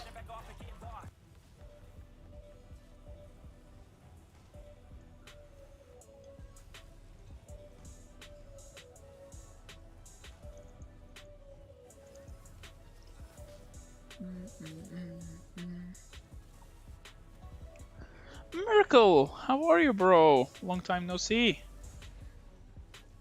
Meanwhile, you got a huge push right now from BD. BD are having some really good field presence right now. DNS struggling to keep up with all this. This behemoth is wrecking so many AFK marches in the backline. They can't really deal with it because there's no infantry marches on the field for TS. Meanwhile, NK is still sitting here AFK for no reason, and this behemoth summoning is so awful. They don't need to summon a behemoth right here. They can just summon it on their tower right now, since that's the target of BD right now. BD again getting wiped. Just so many members from NK and DS together, coupled with so much firepower. BD is struggling to keep the presence of the field right now, and right now the Hydra is doing work though. This Hydra is doing so much damage, and they're assuming DS and NK think they can just ignore this Hydra, but this is an elite Hydra. This elite Hydra is gonna be so painful. They cannot really ignore it right now on the NK and DS side, because it's mainly targeting all the squishy marches, all the mages and all the archers. They're so squishy, they're not meant to be targeted. If they're targeted, they're gonna get wiped immediately. Still no infantry on either side. Infantry is so important, guys. Please use infantry. I suppose BD right now is completely out of troops in order to use some of those infantry, but we see here Boo is on the front from NK. Did he just get nuked? Where did he go? Meanwhile, BD is kiting back. They should just keep dragging them back on territory and fight in their own territory in their own terms. Right now, they're just fighting on their own territory. MP's marchers are being sent back right now. Again, he's being drained even further and further. NK and DNS right now are probably have an alert on. Do you think S32 would batter S2? Yes. 32 would definitely wipe S2 easily. Just from amount of T5 members alone. DNS cleaning house, along with NK BD going back right now, but they slightly delayed the building of the flag, I guess. It's still gonna go up eventually. They're just, I guess their whole point is just to be as annoying as possible, maybe? We'll see. NK and DNS should not be chasing this deep though. There's no reason for NK and DNS to be this deep.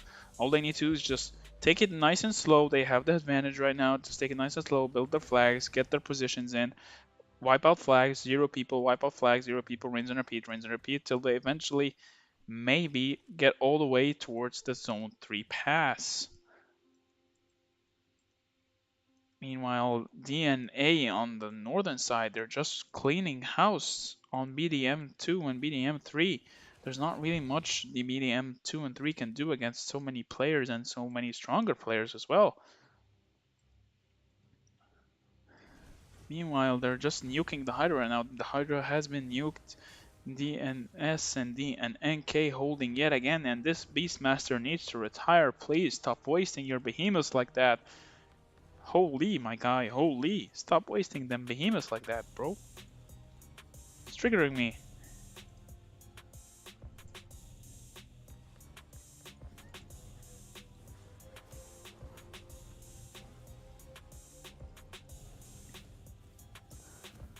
Alright, let me just park the camera here right there for a minute. I'll be right back. 5 minutes. WC break. WC break.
Alright, I'm back.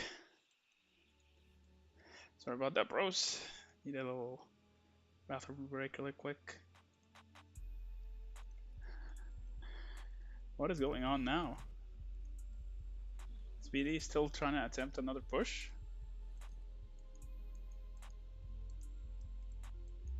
Oh, looks like BD is regrouping again.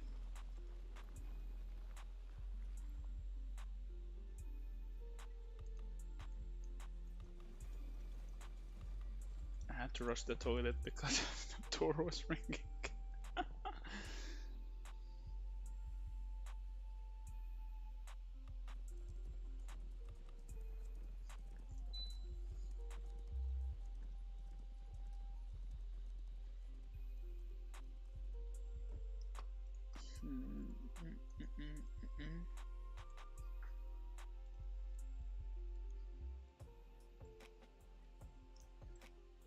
BD regrouping right now.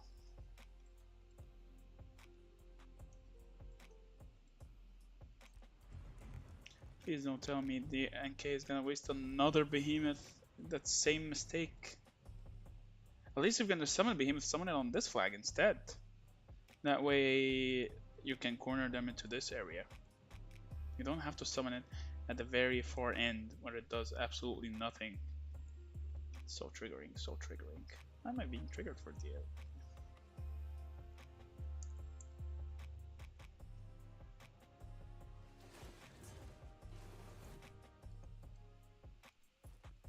Oh.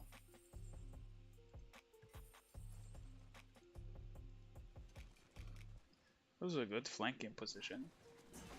I could have used.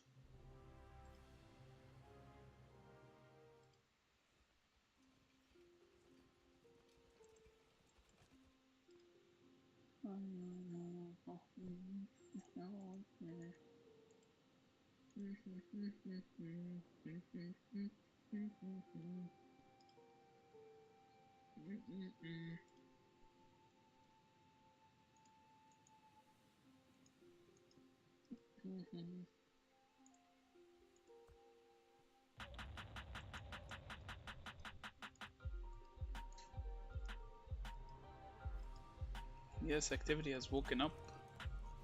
Did I just see a gathering march here? I did. I guess you could use work rhinos to build and destroy to save infantry. Because infantry are much more important than gathering units anyways. Meanwhile, Lexi's not even City Hall 25 yet? Why do you have so many line photos, Lexi?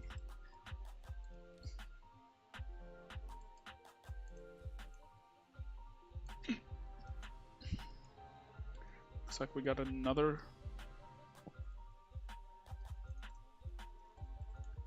Looks like we got another BD push getting ready to happen again.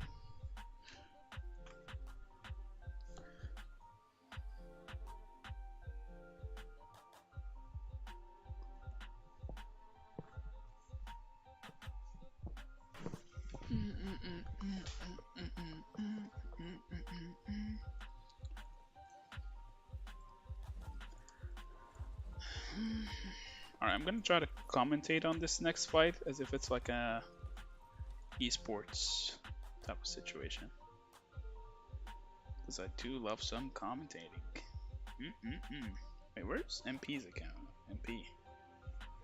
What power is he?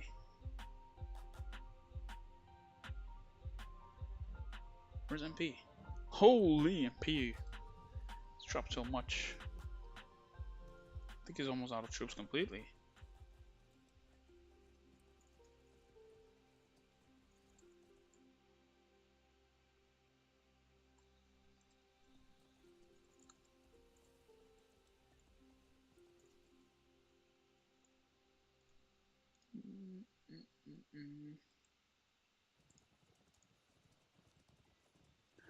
Looks like BD is getting ready for another push. Wonder if NK is gonna waste another behemoth. This flag is good as dead.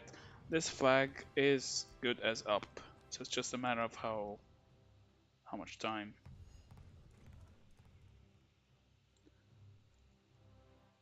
Wonder if Pause, if you're around, you wanna hop on Discord and commentate with me? If you don't have work.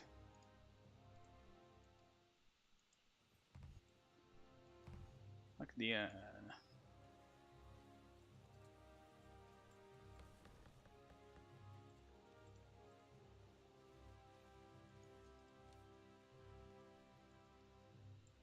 guys, did you hear me?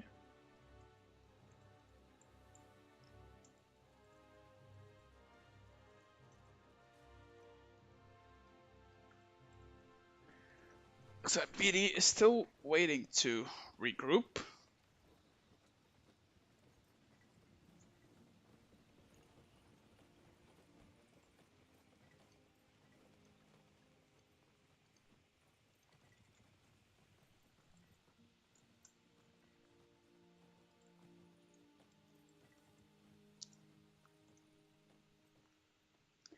No judging work and watching it. Off. Oh no. Alright, bro. Alright. Good luck with work, bro.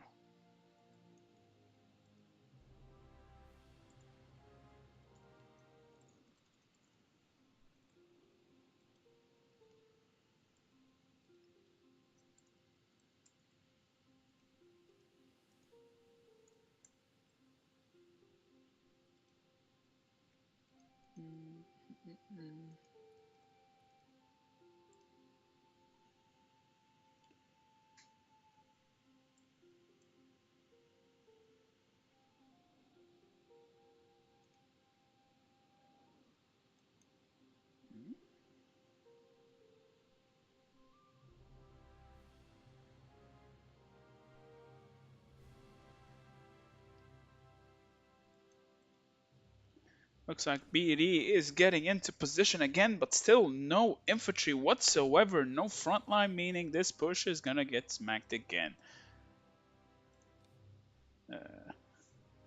Sure. Why not?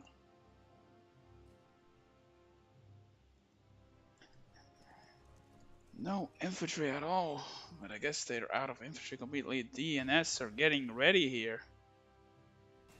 They should just stop abandoning trying to defend this flag for no reason.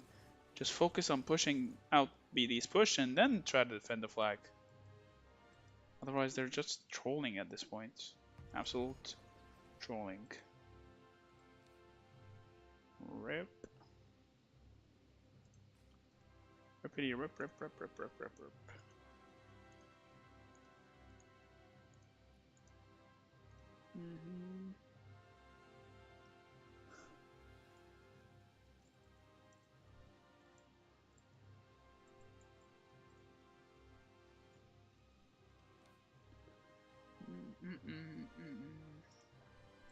What is this guy?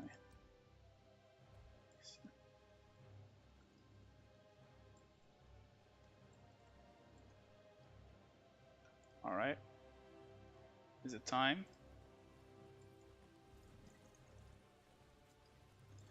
DNS and NK are in position right now. They got a lot of active players right now attentively. Don't waste a behemoth again. Please don't waste a behemoth again like that. I will flame you in chat. I don't even care. Looks like they're gonna try to bait the behemoth again. Let's see if NK takes the bait. Hello, this here, looking Hunkosaurus Rex.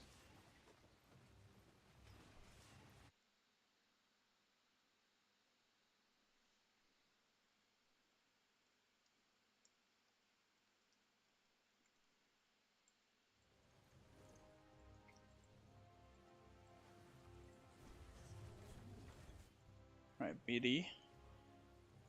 Are they calling it off?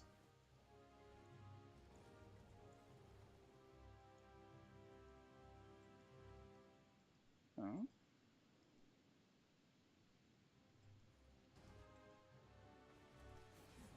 Seems like NK has incorporated the banana formation.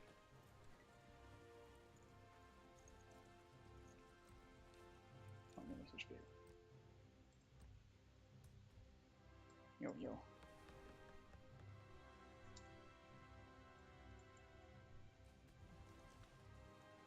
Let's see if we can get Gabe on stream for an interview while we're casting this fight. DNS being very reactive instead of proactive right now. Which kind of makes sense assuming because they're on the front end of the fight. So they don't really need to do much. Except just slowly but surely push flags, push flags, push, push, push. They've already crossed the hardest part of the terrain, which is this chokehold.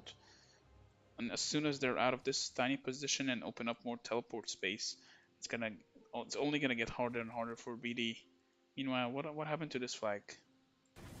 Oh, nice. BDM is destroying it. Good. That's really good.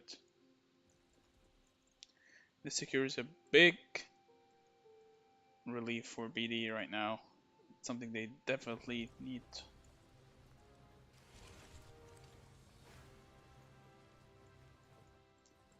Oh, BD is getting ready right now. They should just fight off territory right here. This will be the perfect position. It's out of range for all behemoths right now.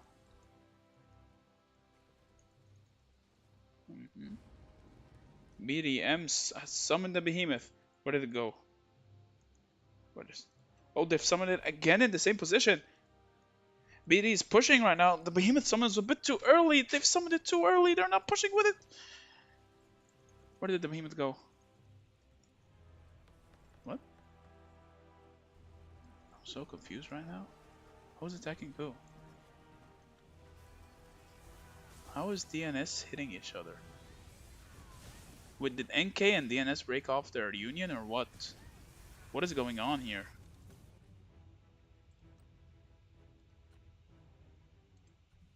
Wait, what? They have union together. What? That was so weird.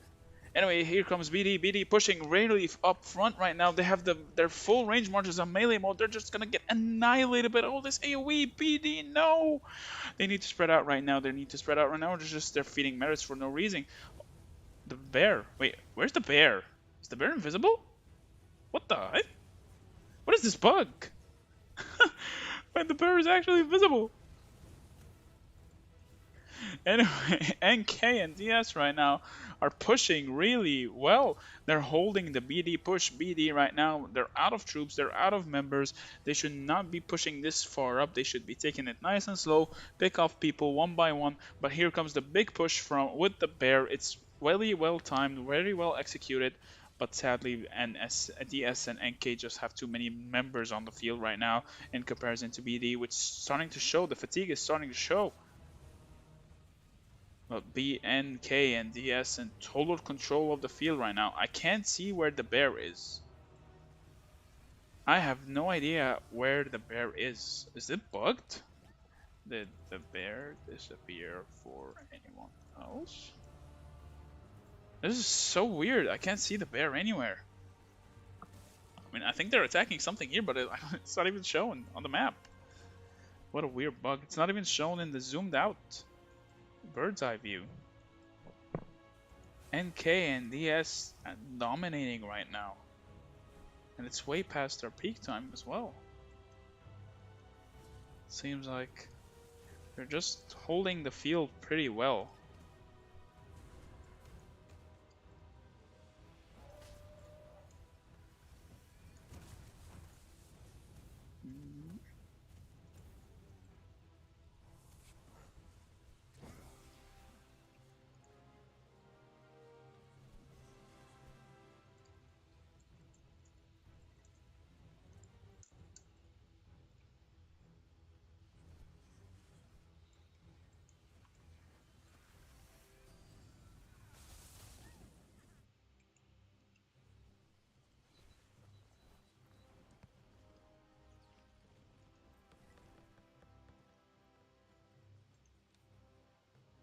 Hell no.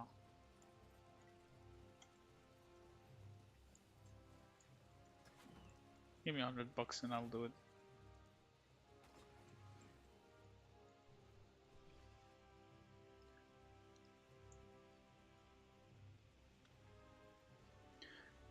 No, Ray, this is a bug. BDM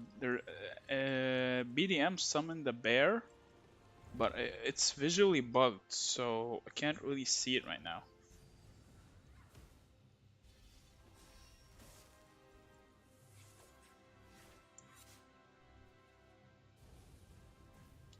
This is a visual bug.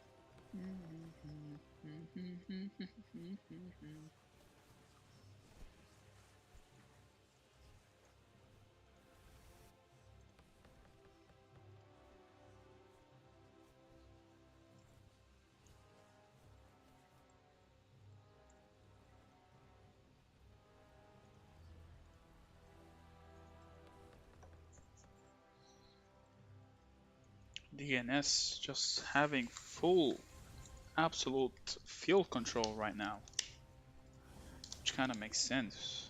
Their big players are not as drained in comparison to BD, as BD has been fighting for much longer than DNS and NK. Actually, BD and NK have been fighting neck and neck since the entire season, but DNS's compared to them are very fresh.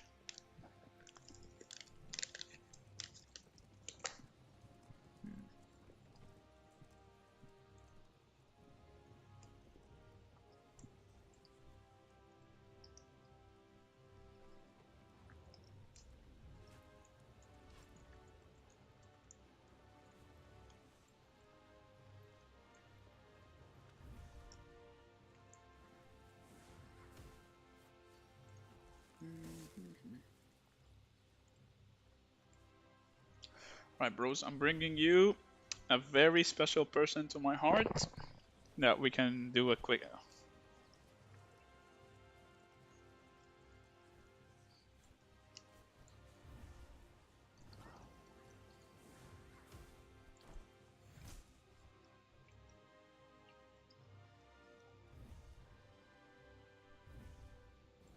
Bring you a very special person to me.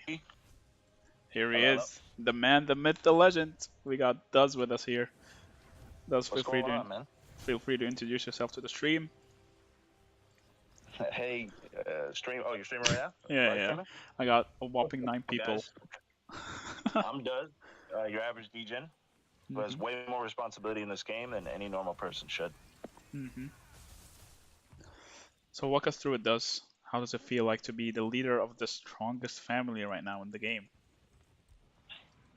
It feels, hold on 1 second here. Give me a second. 2 seconds. So it feels the same as any other alliance, except you've got to deal with a lot more as far as responsibility. Who's on the stream right now? You got anybody else on the stream? I don't know. I'm just streaming for fun, to be honest. I enjoy it. Gotcha. Just casting your fights, pretty much. Yeah, a lot of people think that when you're leading or a part of one of the bigger alliances and any type of game like this, they think it's all sunshine and roses, but it comes with a lot of work. You got to put up with a lot, man. So walk us through a day in the life of the Duz, man.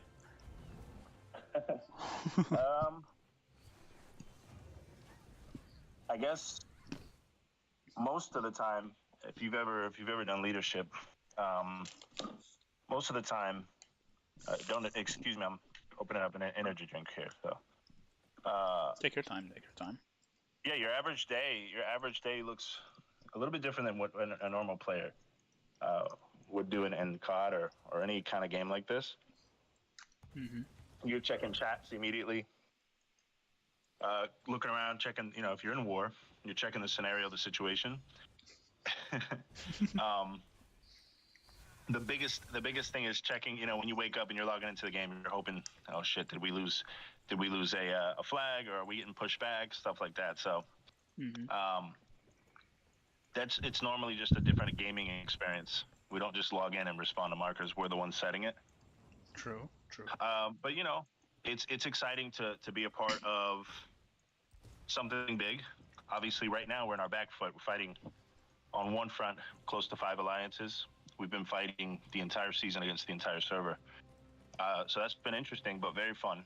You know, shout out to all of our opponents for making the season interesting. And then on the other end, we're fighting another 2 alliances. So Yeah. roughly 6 or 7 fronts we're fighting at the same time as BD fam. And I think the members have been excellent. Shout out to each and every member from BD that have stepped forward. A lot of us are tired, but it has been a brilliant season so far. It has. It has been quite entertaining to watch it as well. Definitely a season to remember. For sure. Absolutely. So what are the plans going forward? What's the next move right now? For now, I think we're gonna try to lick our wounds. We're not done fighting, so this season is not over. We still have well over a month, probably closer to a month and a half before we demerge. So we plan to keep biting ankles, so to speak, and punching where we can. You don't get to have an alliance like this and give up. You don't get True. to have a repertoire, a personnel of talented individuals who are, you know, have experience that come from different gaming backgrounds. A lot of them, most of them, majority of them, super competitive. You don't get to lead that and then rest on your laurels. You have to show up every day and let them know that you know, no matter what it is, no matter what, whether it's a win or a loss or whatever you perceive as a win or a loss, right? The objective is to continue to push forward and have fun. So under no circumstances have we given up. We're not. It's not over for us. We're playing the long game now. This is a war of attrition. It is. It always is. Yeah. It's really good when you put it in this perspective like that. I don't Yeah. think a lot of people realize what it takes to either lead a big family or be constantly fighting every single day, day in, day out, handling all those complaints. Like, really, it takes a lot of effort, a lot of mental capacity as well. Yeah, I think I agree totally, man. Anybody that's leading a large project, they'll tell you it's not for the faint of heart. The one thing I'll say is any group of leaders, anybody that's in an R5 position, do your best to find a solid support core of R4s. And these R4s, the only reason they're not the only difference between you and them is the title itself, not the effort and knowledge and work ethic. And when you can do that, when you put together a roster of leaders, not R4s or an R5, but just leaders, it does make for a much more simple and easier experience It does. when it comes to making decisions and getting things done. You know. I guess. But I'll say this: the optics. There's a lot of pressure on our shoulders, being considered one of the top alliances and one of the top families in the game. There's a lot of pressure to perform, and no one can say, without any doubt or any question, that we haven't delivered our name or represented our name as a fighting group to the fullest. We haven't backed down. We haven't stopped pushing. We've managed relationships with others. We've upheld each and every agreement we had in place when our at the time allies called for us to trek across the entire server, the entire map, to give them some fun and fights. We did that without question, and we made it happen. So overall, I'm super pleased with the season. I know that a lot of the leaders and teams are super pleased. Yeah, we're a little bit down right now. Our hospitals they're always full because we're always fighting. But most importantly, we're having a great time. We're always in Discord. We usually have about 150 to 200 players in Discord during the big fights. I know. I'm always there, so it's always so fun to hang out with you guys. Not gonna lie. Heck yeah, man. Yeah. So, I'm sorry. Go ahead. Early in the morning. No, I'm stretching. Yeah. It's early. Yeah. So looking forward, because this season is probably it's gonna have the same pattern going forward, unless something really major ends up happening. It's just gonna be constant fighting nonstop. So what do you expect is gonna happen for next season now? Do you have any? Do you start planning for next season? We got plans in space. You don't need to leak anything. Just some General guidelines, you know. Pretty much the status quo. Obviously, as this season winds down, we're going to do some cleanup, making sure that the rosters are intact, players are getting all the things they need as far as any kind of guides on how to tail off the season. And just wrapping things up with the community. We communicate a lot with the player base, town halls, meetings, announcements, etc. A lot of in-game mails, and just being consistent as possible with making sure players are focusing on the right things developmentally for their accounts. So that's our priority, making sure that everyone's still in the know. As far as next season, I don't think we've thought about it. It's a lot of it's speculation. We don't really I don't think we'll know until it gets much closer to that. But what I'm hoping for is another epic merger, hopefully with some of the big shots of COD, the S2s of the world, the S31s, 33s, etc., and any of the other big servers out there that, it would be amazing if they were to release the new map with a huge merger that allows us to showcase, who we are, beat our chest a little bit, like alphas, the alphas we are, and across the community, and get to have some really good fun. True. That is a really good point. I'm super excited because I've heard a few rumors flying around. Because as you know, I'm in server 2. There's a chance that they're making some sort of like super mega merge cluster to balance out all the outliner servers. Because as you know, some servers are clearly way more ahead of others. Example of that is server 31, server 33. Server 32, of course.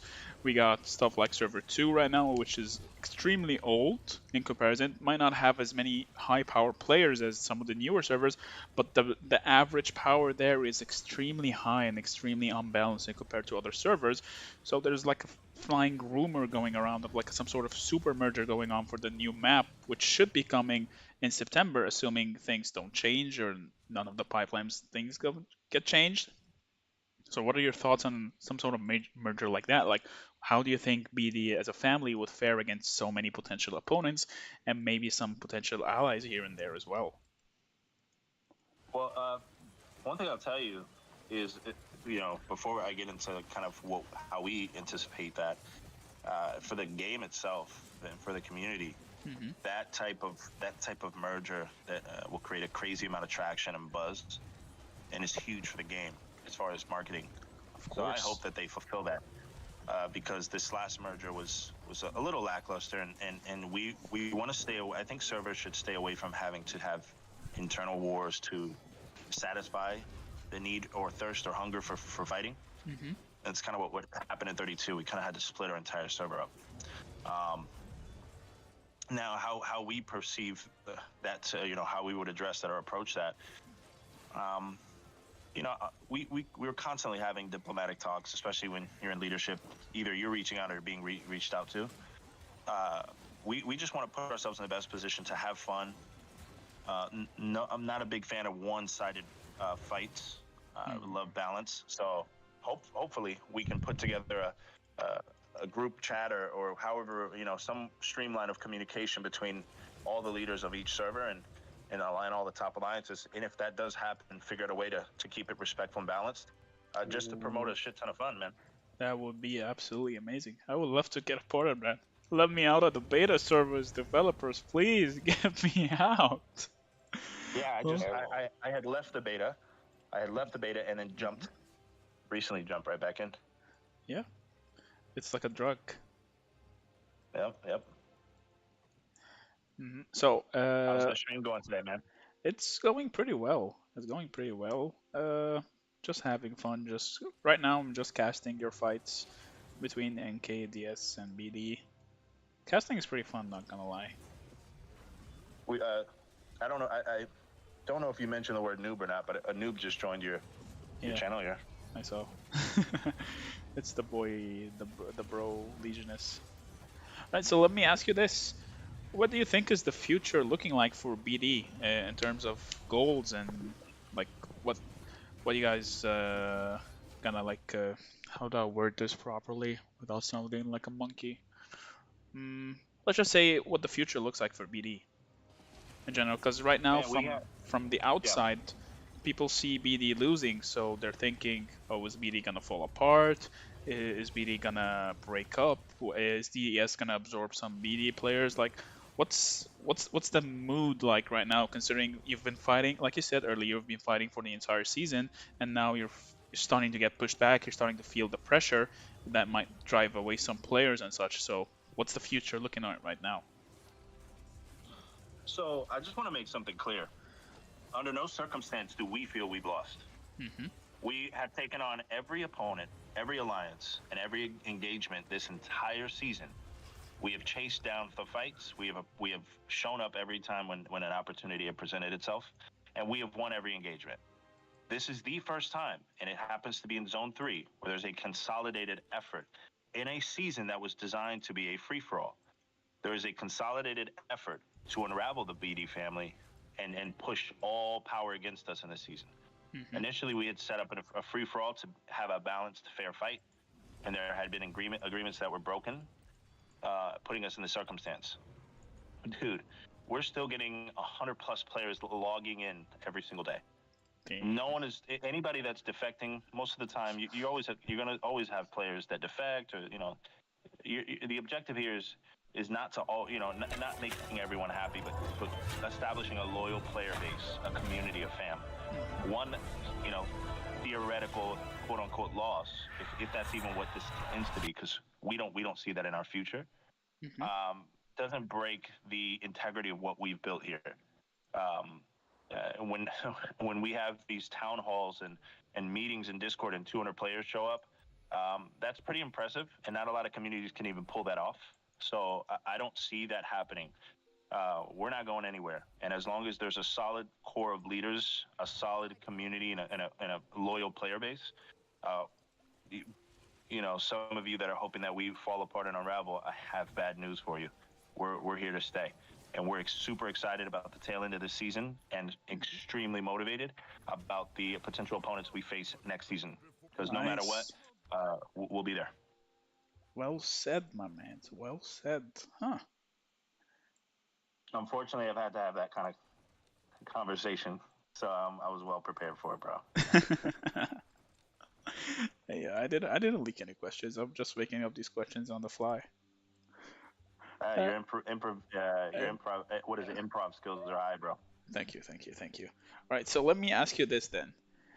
In your opinion, since you've been in a fighting alliance and in a farming alliance, what are some key pointers for both of them if they want to succeed in either position, where one wants to do a farm alliance or one wants to be a pure fighting alliance such as the BD?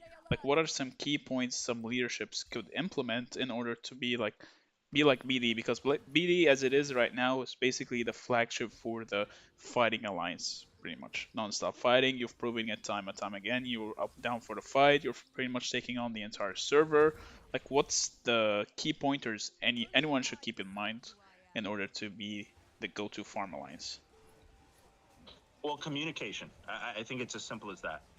When you communicate, that demonstrates organization, that demonstrates consistency, it demonstrates a solid leadership core, by simply keeping players informed. Um, and what does that entail? So you have to let players know realistic goals. You have to communicate with them and let them know the day-to-day operations. A lot of leaders have to do a particularly better job.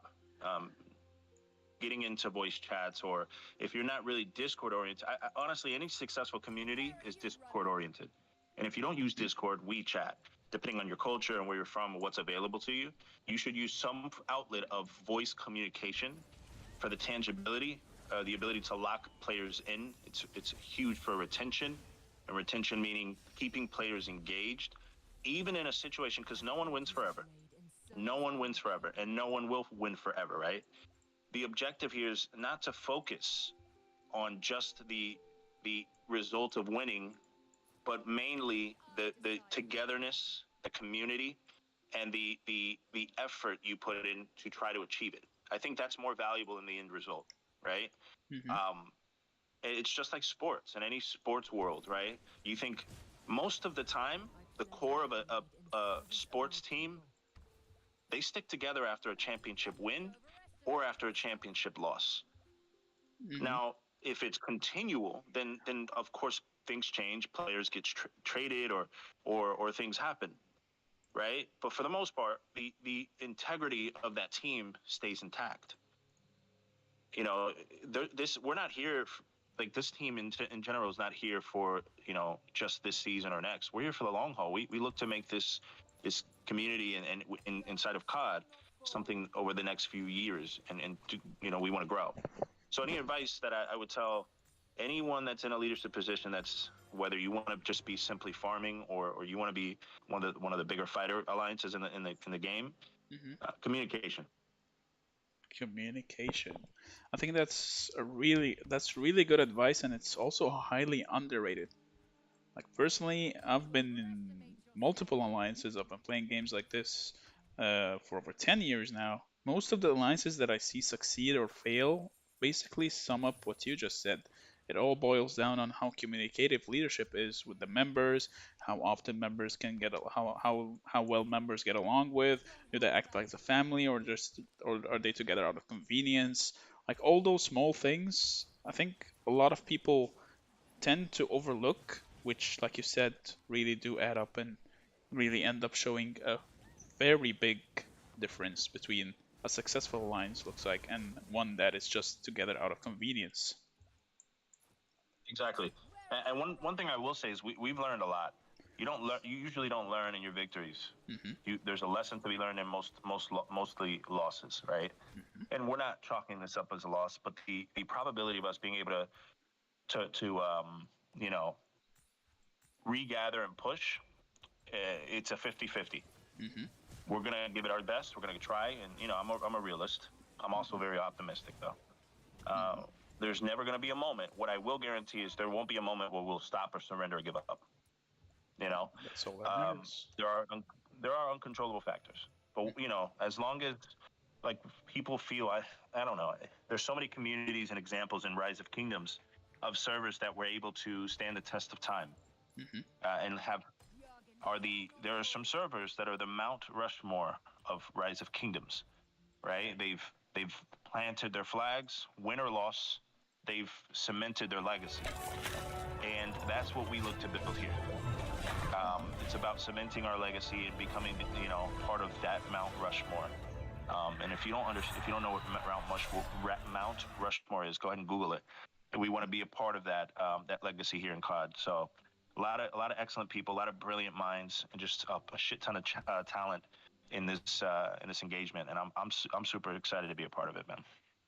Well, of course you're a part of it, bro. You're the leader. You're the big boss right now. Yeah, man. I think that title is overrated. It comes with more work than reward, but it is a thankless position. What I get out of it is not anything more than what I love to do. I love to influence. I love to impact people. That's what I do for a living, and it's something I love to do within this community. To be able to guide people in what I feel is the right way to do things, and I'm not the only one. There's a handful of individuals. Chad, Steelhard, you've got Voltari, you've got Chisco, and a lot of excellent R4s that help contribute to the overall package. It makes me look much better than what I really am. So I can't take all the credit, man. I have to give the credit where it's due to the average player that shows up every single time. Those individuals are the sole reason why we are, revered and considered one of the better fighting alliances and communities to date. That is some really good perspective and insight, man. Oh, that's a lot of information to digest. It can be, man. Yeah, I really wasn't expecting an interview, man, but I'm always down for the bro. Hell yeah, bro. Oh yeah. Well, I guess if you have any final thoughts, you can feel free to say it. Honestly, I'm out of questions. I'm gonna just be honest with you. I don't have any other questions to say. No, man. I appreciate you asking me to be here, talk a little bit. Definitely, I would love to just let everyone know that in your particular server or whatever cluster you're in as far as mergers, just focus on the objective, focus on the goal, try to win, obviously. But in the event that you find yourself in that position where you're not winning, don't listen to the optics, don't listen to the banter. Stay out of world chat. World chat is toxic. 90% of people 95% of people that actually play the game don't even engage in world chat. That's an actual statistic. True. Most players do not bother with world chat. So whatever you feel the optics may be, it's 99% of the time is not the case. So stay out of world chat. Don't engage in any negative banter. Have fun and troll and stuff like that, but keep it always positive. Keep it kosher. Keep it chill. Because remember, there are people that are watching constantly, and some people that are either not too attracted or not very appealed to negativity and toxicity, and just have fun. Yeah, That's pretty much it. The vocal minority tend to take over way too often in comparison to what the majority looks like. It's always like that. Yeah, I mean, it's always disgruntled individuals, and 98% of the time, I don't know why I'm throwing these very specific, like 98%, but it sounds legit, right? Yeah, that's more emphasis on most of the. Yeah. So most of the time, the people that are in chats doing those things are usually not fighters. They're disgruntled. They've had to hop from alliance to alliance because they never meet the thresholds, so they're already pissed off. And they're just very displeased people. They're not very happy with either themselves or have some insecurities. Let them do whatever it is that they do. There's this crazy button. You click it and they disappear. Just focus on the goals. That's it. That's what I do. I know that's what a lot of our guys do over here. That is some really deep stuff, my man. Very deep stuff. Thank you, brother. Well, I appreciate you having me here, man. Yeah, thank you so much for hopping on so quickly and without it being even organized or anything. Just on the fly. On the fly, bro. It's the best way, organic. Hell yeah.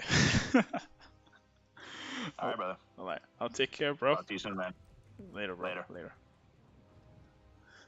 Well, that was a very insightful interview. That was very insightful. Not gonna lie. Just puts into perspective what big alliances look like and what small alliances tend to do. That's all those little things that really tend to add up. Hi JSD, welcome to the stream, bro. Thank you so much for being a fan. Means a lot.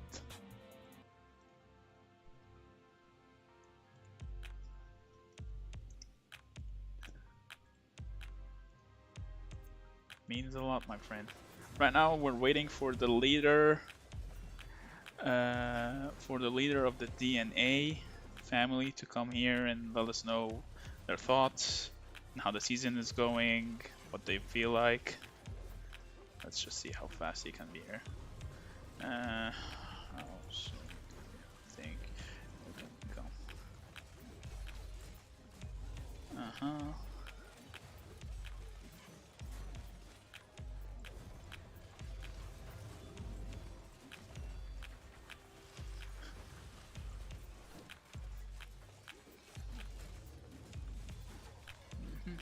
Kanima, what are you doing here? I didn't know. You don't play Call of Dragons, do you?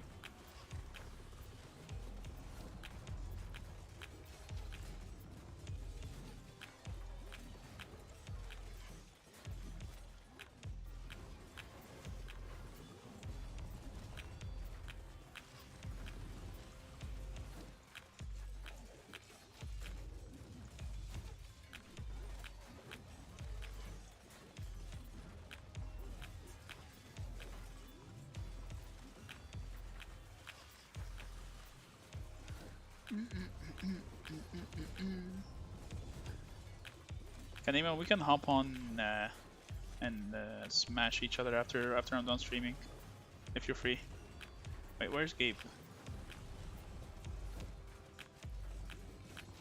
Gary's Gabe?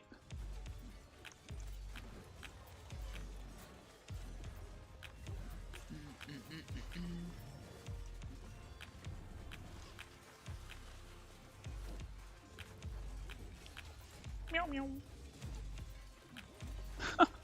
Does again with the gifted, bro. Seriously, man. Sheesh, bro. What up, Tiki Mo? How you doing, bro?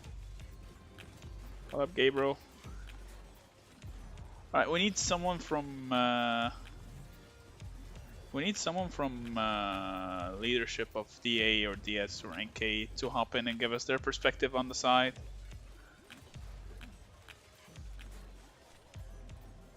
I would love any of you. Any R5, any R4 would do it. Though of course I prefer R5s, but any R4 would also be more than well. Be sure to enable your gifteds so you can collect the gifted subs from Duz.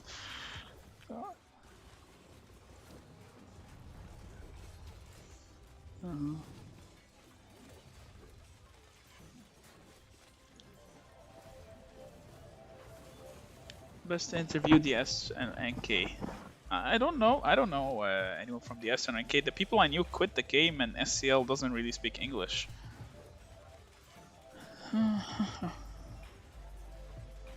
But really, if any of you are interested, feel free to join the Discord and just ping me, and I'll drag you into a special voice chat where you can come and chill in voice with us. I'll ask you a few questions. I would love to hear your perspective on the matter.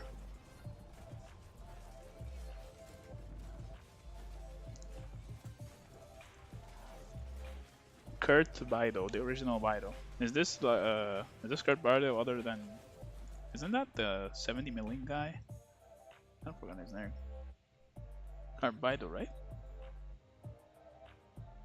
The ANL guy. Wait, where is he? He was in. Yeah, Bert Kaido. You got me. You tripped me here for a moment there. Seems like NK is more is busy right now, throwing the flag. Yeah, Bert Kaido. Yeah, you had me disgruntled for a second there. I'm not good with names. Okay, names are hard. Been juggling names in real life and juggling names in this game. A man can only memorize so many names.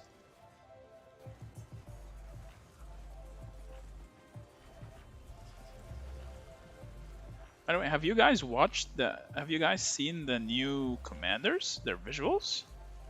Let's see if we can bring them up the visuals here till we have someone able to join the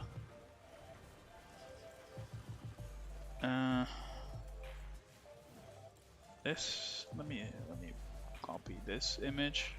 How do I make an image show on stream though?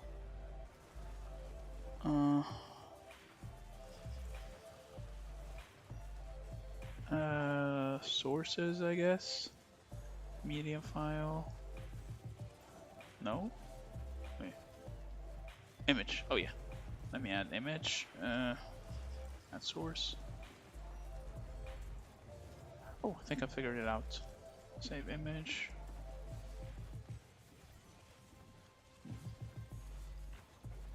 Right. Have you guys seen these commanders, by the way?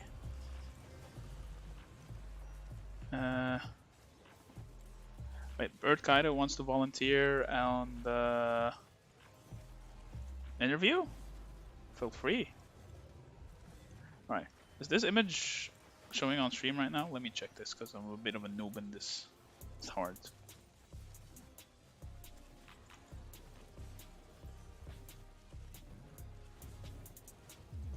Oh, there we go. Have you guys seen these two new commanders? We have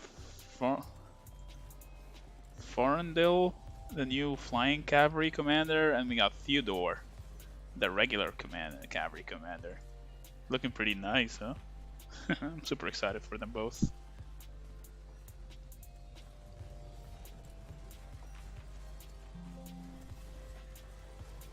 Alright, Bert, you up for an interview? Come on guys, don't be shy. Luz did it, it's your turn. I want to hear your perspective on what happened this season. What are your thoughts for the future, etc, etc, etc. Come on. Don't be shy. Just join, just join. I won't bite.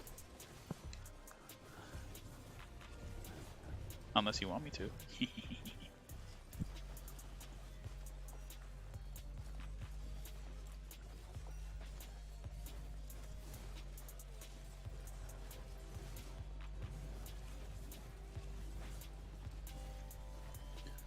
Hop on, hop on.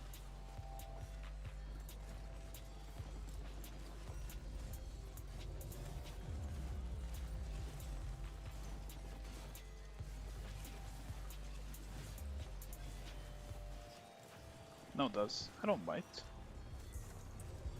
Alright, Bert, or JRM, or Gabriel. Which of you are up for it? Come on. The people want to see what DA is cooking.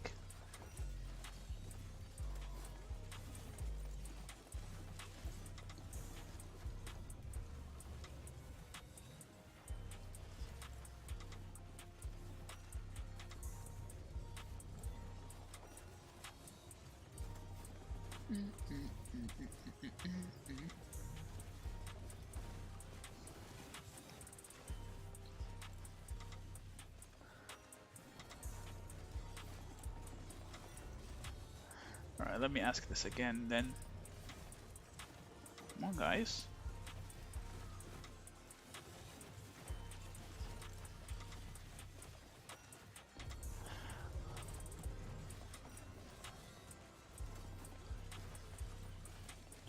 I want you guys to let the world know what the A side is.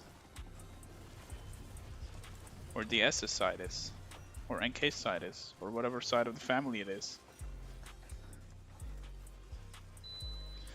Snap, Boo works it out every week. Let me watch. Yo. Okay.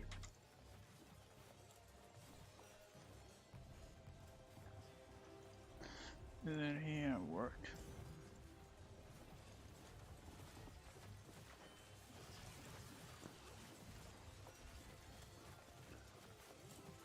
Where's Gabe? Is he at work right now or something?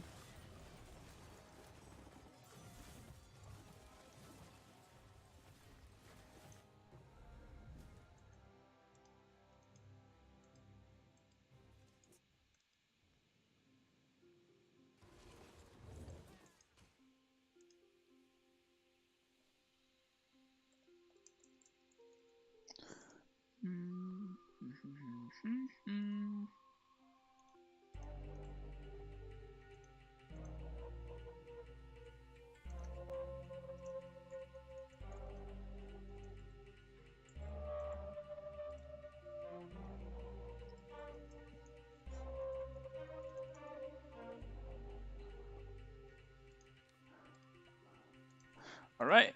Seems like the leader of DA, I mean. Darth, just join any voice chat and I'll drag you.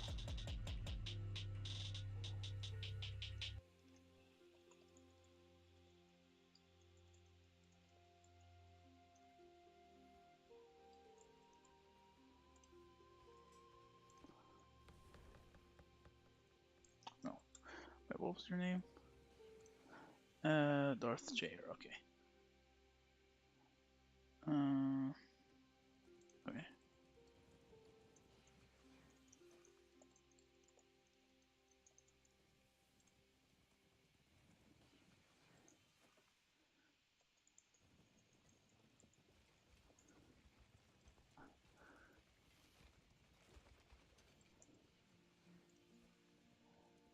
Alright, wait.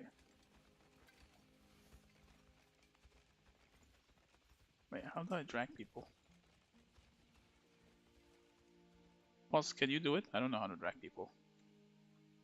Oh, hello, hello, hello. Hello, can you hear me? Yeah, I can hear you now. Welcome, welcome, welcome.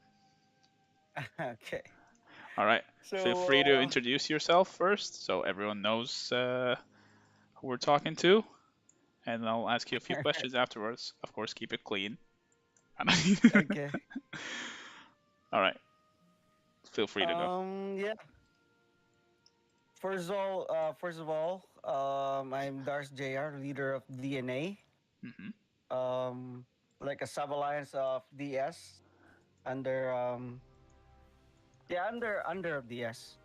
We're actually part of DS. Are you all like a family alliance now, or are you subsidiaries, or what? More on like a family alliance. Okay. So let me ask you this before we get into anything. How are you Chinese? No. No, right? So how did a non-Chinese alliance become family with a Chinese alliance? Because DS is mainly Chinese, of course. Bert is actually half Chinese. Like a lot of us are half Chinese. We're Filipino Chinese. So Oh, we're okay. actually from the Philippines. Like the core members of DA Mhm. composed of like 30 real life friends. Like we've been friends for like 20 years. We've been like playing games together Wow. since that's 2003. Yeah, 2003. Is that everyone with the little A and L tag next to their names? Most of them, but people are actually using our tags when they use our. I mean, when they join us in season one.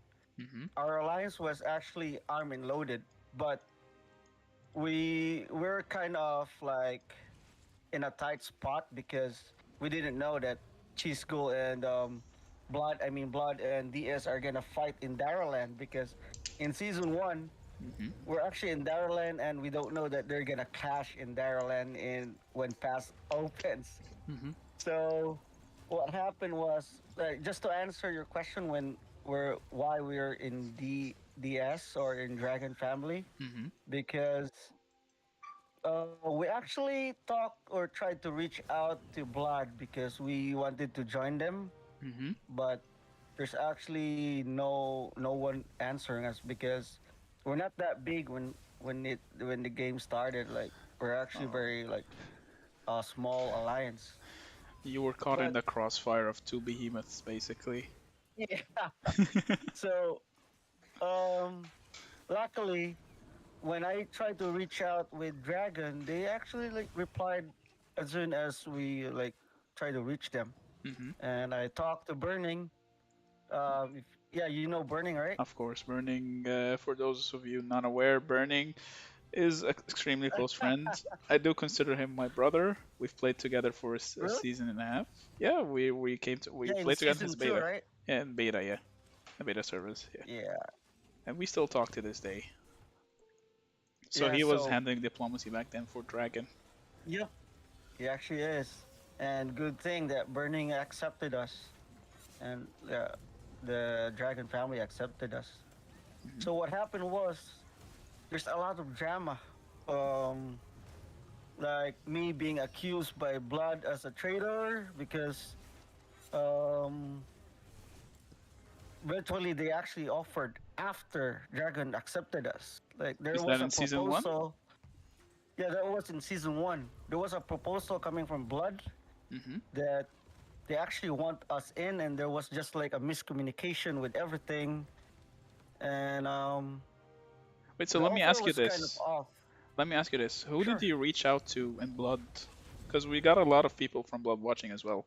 So who did you reach A out to lot. from Blood family? Like who was I the original person you reached out to, or per um people? I, I reached their R5. That was Abda. Hmm. And then I reached out to Chisgul. There's actually no reply. So I gave up. Like after my like my R force, I also tried to reach them out, but there's no reply from them. And then there's actually a union with all the Daroland big.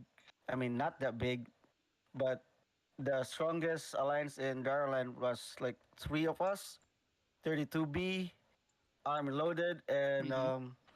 SH. That was the SH was the biggest. They have I forgot his name, but he's the biggest guy in our region. He and SH? the, I don't know. yeah SH. They actually like left the game after pass open, pass one because they get annihilated with by the dragons. But Hmm. to move on, um, they actually like discuss something with blood and inform. us, Army Loaded, that Blood only takes one alliance from Darrellan, and they are actually the one that was chosen. Mm-hmm. So it's kind of unfair for us, DA or Army Loaded, and also 32B to be just left behind because there was a union with the three alliances, and we actually have established a good relationship with the three alliances there in Darland. But he actually tricked us. Like he told us that only SH will be accepted by Blood, Mm-hmm. and so eventually Chad. Um, Mm-hmm. I think Chad was the one who reached us out and Yeah. told us that everything was like a miscommunication, and they actually want us in Mm-hmm. Blood family. Why didn't you change But your position then? Blood are no, amazing. but we already committed with Dragon. Were accepted Oh, like as a whole. that's So fair. I don't want to switch sides because we are already committed with them. Mm-hmm. So Yeah, that's fair. That's fair. we stayed in Dragon. Right, that was a. And what happened? Go on. No, no, continue, continue, continue. Go ahead, Yeah, go ahead. what happened after that was like A um very wild season. yeah, it was a wild season for us. Like video has good management, but um some people doesn't understand it on how they manage it Mm-hmm. because a lot of blood people actually joined DA. So Mm-hmm. Is it to be honest, smaller members a or lot of bigger? they joined us. Like a lot of them got kicked. A lot of them Mm-hmm. eventually one member got zero. That's Tiger. He got zeroed by BDO, like in front of their whole alliance. I forgot the complete um, thing that happened, but Mm-hmm. Tiger got zeroed by BDO. Like he's one of them, but he got zeroed. So he's very That pissed. happens in He every joined. single alliance, though. To be fair with you, I saw DS do it. I saw everyone do it. I mean, Yeah, I did it myself personally, so I can't really say it's like an awful thing or anything. Whenever anyone messes up, they get kicked and yeah, zeroed but instantly. Tiger told me he Mhm. got zeroed because he attacked like a farmer or a gatherer Oh, from Iron. Do you mean Iron Tiger? yeah, Iron Tiger. Oh, that guy. I think it was racist or something. I don't know. I remember No, something the like that. racist one was Toon Squad. Oh, yeah, that guy. Toon Squad was the racist guy. He got kicked by BDO. Yeah. He joined Dragon or DS. He got kicked. I tried to save him. Like Nah, bro. We can't I save what? people like that, bro. Yeah. Like I tried to save that guy. Like he's cool, but sometimes he explodes. Like he wants to fight everyone Mhm. and like talk shit in alliance chat. Mhm. But eventually we I let him go. So he's actually an NK now. Yeah. They should kick him as Cause well. I can't tolerate that guy anymore. He keeps on he keeps on like he has what they call it. Very interesting tendencies, to say the least. Just so we want Yeah. to try to keep it as clean as possible for the stream. Yeah. But Okay. he's cool. But okay, let's move on Yeah, for yeah. to Let's the next that's topic. enough background for. We don't want to get too involved Yeah. into what happened last season. What happened last season happened. Everyone finished the season friends. So what changed this season? Okay, that's the juicy part. So we guys entered an agreement. An agreement happened, as far as I know, between the Dragon family and the BD family. When NK ended up splitting up from Dragon and ended up splitting up from NK NK ended up splitting up from the Dragon family, as far as I'm aware, and that left BD and Dragon still united, and NK just chose to be neutral away from the agreement, and they wanted to fight BD. So what changed? What made DS flip on BD? What happened? Okay, okay. Here's what happened. Um, BDO actually, I respect BDO for coming to Lorcan because that's the region that we're actually fighting. Mm-hmm. Um, that was that was 2 versus 2, gradually 2 versus 2. But there's actually a miscommunication because I thought that because when Pass opened, remember Roots of War? Mm-hmm. It actually also like on that certain day, it actually is the registration day. So I kind of like my members actually want to play like both teams, like two Mm-hmm. teams for DA and DAB. So what happened was I don't want them to like hop into the alliance because the pass will be open. So Mm-hmm. I gave them time to register on the Roots of War. So we actually organized two teams. So that's DA and DAB for the Roots of War. Mm-hmm. So I asked Max if it's okay for DAB to enter um, Lorcan. So I didn't know that it got approved, and I didn't know that BDO didn't know it. So it they actually told me that why is it 2 versus 3 when our agreement was 2 versus 2, Mm-hmm. and I said to Das that it does. I didn't know. I I thought that it's okay for DAB to get in because um, Max already told me that it's okay Mm-hmm. that they cannot build but they can fight because of Roots of War. So my plan was like for that certain day, the AB only fights but not build a territory. They can get in to fight with us. That's the original plan. But when Max said that it was okay, so we actually organized a flagging or a map for DAB. Mm-hmm. That's the third alliance. So I didn't know when I woke up. There's a lot of messages that, hey, what's going on? It should be 2 versus 2. Why is it 2 versus 3? Then I said, oh God, I didn't know does. But Mm-hmm. I explained so he understands. And then after that, Daz said that just put your second alliance in.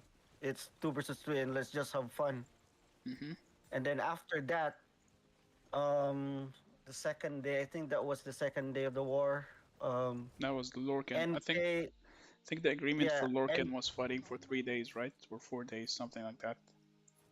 yeah, I didn't know that NK attacked BDM or BDO Mm-hmm. in Kaltia. Yes. So they pulled out. That's the mistake. Um, there was a mistake with NK, but there was also a mistake with BDO. They pulled out when we are actually very hungry for a war. So Mm-hmm. I think that's the reason why my family or DS disbanded the union with Dragon and Blood because Wait, they wait, wait. actually left us. I'm a bit confused now. Uh, from what I gathered, NK had an agreement with BD to have sort of a ceasefire in the time you guys were fighting in Lorcan. Were you Yeah, guys aware of that? I no, I am not aware as a DA leader. I am not Hmm. aware with that there was an agreement with BD and NK. Yeah, so there was So an agreement between them both, and then all of a I don't know. sudden, I uh, didn't know. Like yeah. Daz can answer that. Hmm. I'm like hands off with with what their agreement was because DA was under DS. So I Hmm. only talked to Max as a leader. Hmm. Hmm. And so So again, so is that why the reason why DS decided to completely flip on BD and ally themselves with NK against BD just because of what happened in Zone 2? Or was there another That thing going on behind the that I can't scenes? that I cannot answer because that's the aside and NK. But originally NK was part of Dragon. Yeah, I know. NK was DH. Yeah. Yeah, and they ended up splitting up by the end of the season. I think there were some differences between the old leadership of DS and the leadership of NK that they ended up splitting up or something like that, without going Yeah. on too much into details, of course. Yeah. I don't have details on why they have split up, but right now we're actually back to the original family, like DS, DA, and DH. That's the original trio. Hmm. Interesting, interesting. Have a Yes, nice meal, sir. Gabriel. All right, so that is all the juicy drama out of the way. How are you feeling about this season so far? We're actually enjoying the game. Like, we're not that big, but what we do here is like, um, do or get our objectives done. Like, DA has a lot of objectives, bro. Hmm. To be honest, like, we've been switching places. Like, we help DAB, we help DS. We did the dropship strategy, the one that we used in season one. Hmm. Um, the dropship strategy, like putting flags and just teleport on the other side. Oh yeah, I saw DS implement that, the one with Staff of the Prophet, right? Yeah. Uh-huh. Um, what we did was distract BDO. We teleported, like a lot of us teleported on this side. Once they get close to us, we hide so that DS and NK could push on the front lines. Hmm. So it's kind of fun, like fighting them, and then we cannot fight them head on because there's a lot of T5s of BDM and BDO. So we fight, but not totally fight head on. We actually like retreat because our objective here is like just poking them, BDO and BDM. Very fun season, bro. Like right now, um, I've been playing like 18 hours a day Hmm. just to be up. Sometimes I go to sleep and then wake up because people are tagging me. You've It's very basically been hard to no be a life in leader. Call of Dragon, the life of Yeah, R5. yeah, it's very hard. Like if you're an R5, it's very hard. Um, And I'm very thankful that we actually met TWB Alliance. They're actually DAB now. Cool people. TWB. Shout outs to you guys. Yeah, shout Shout outs out to to them. TWB. Shout out to them. Yeah, Shout out to them. they're from a different server. I think 34. Hmm. Yeah, they're Maybe. from 34.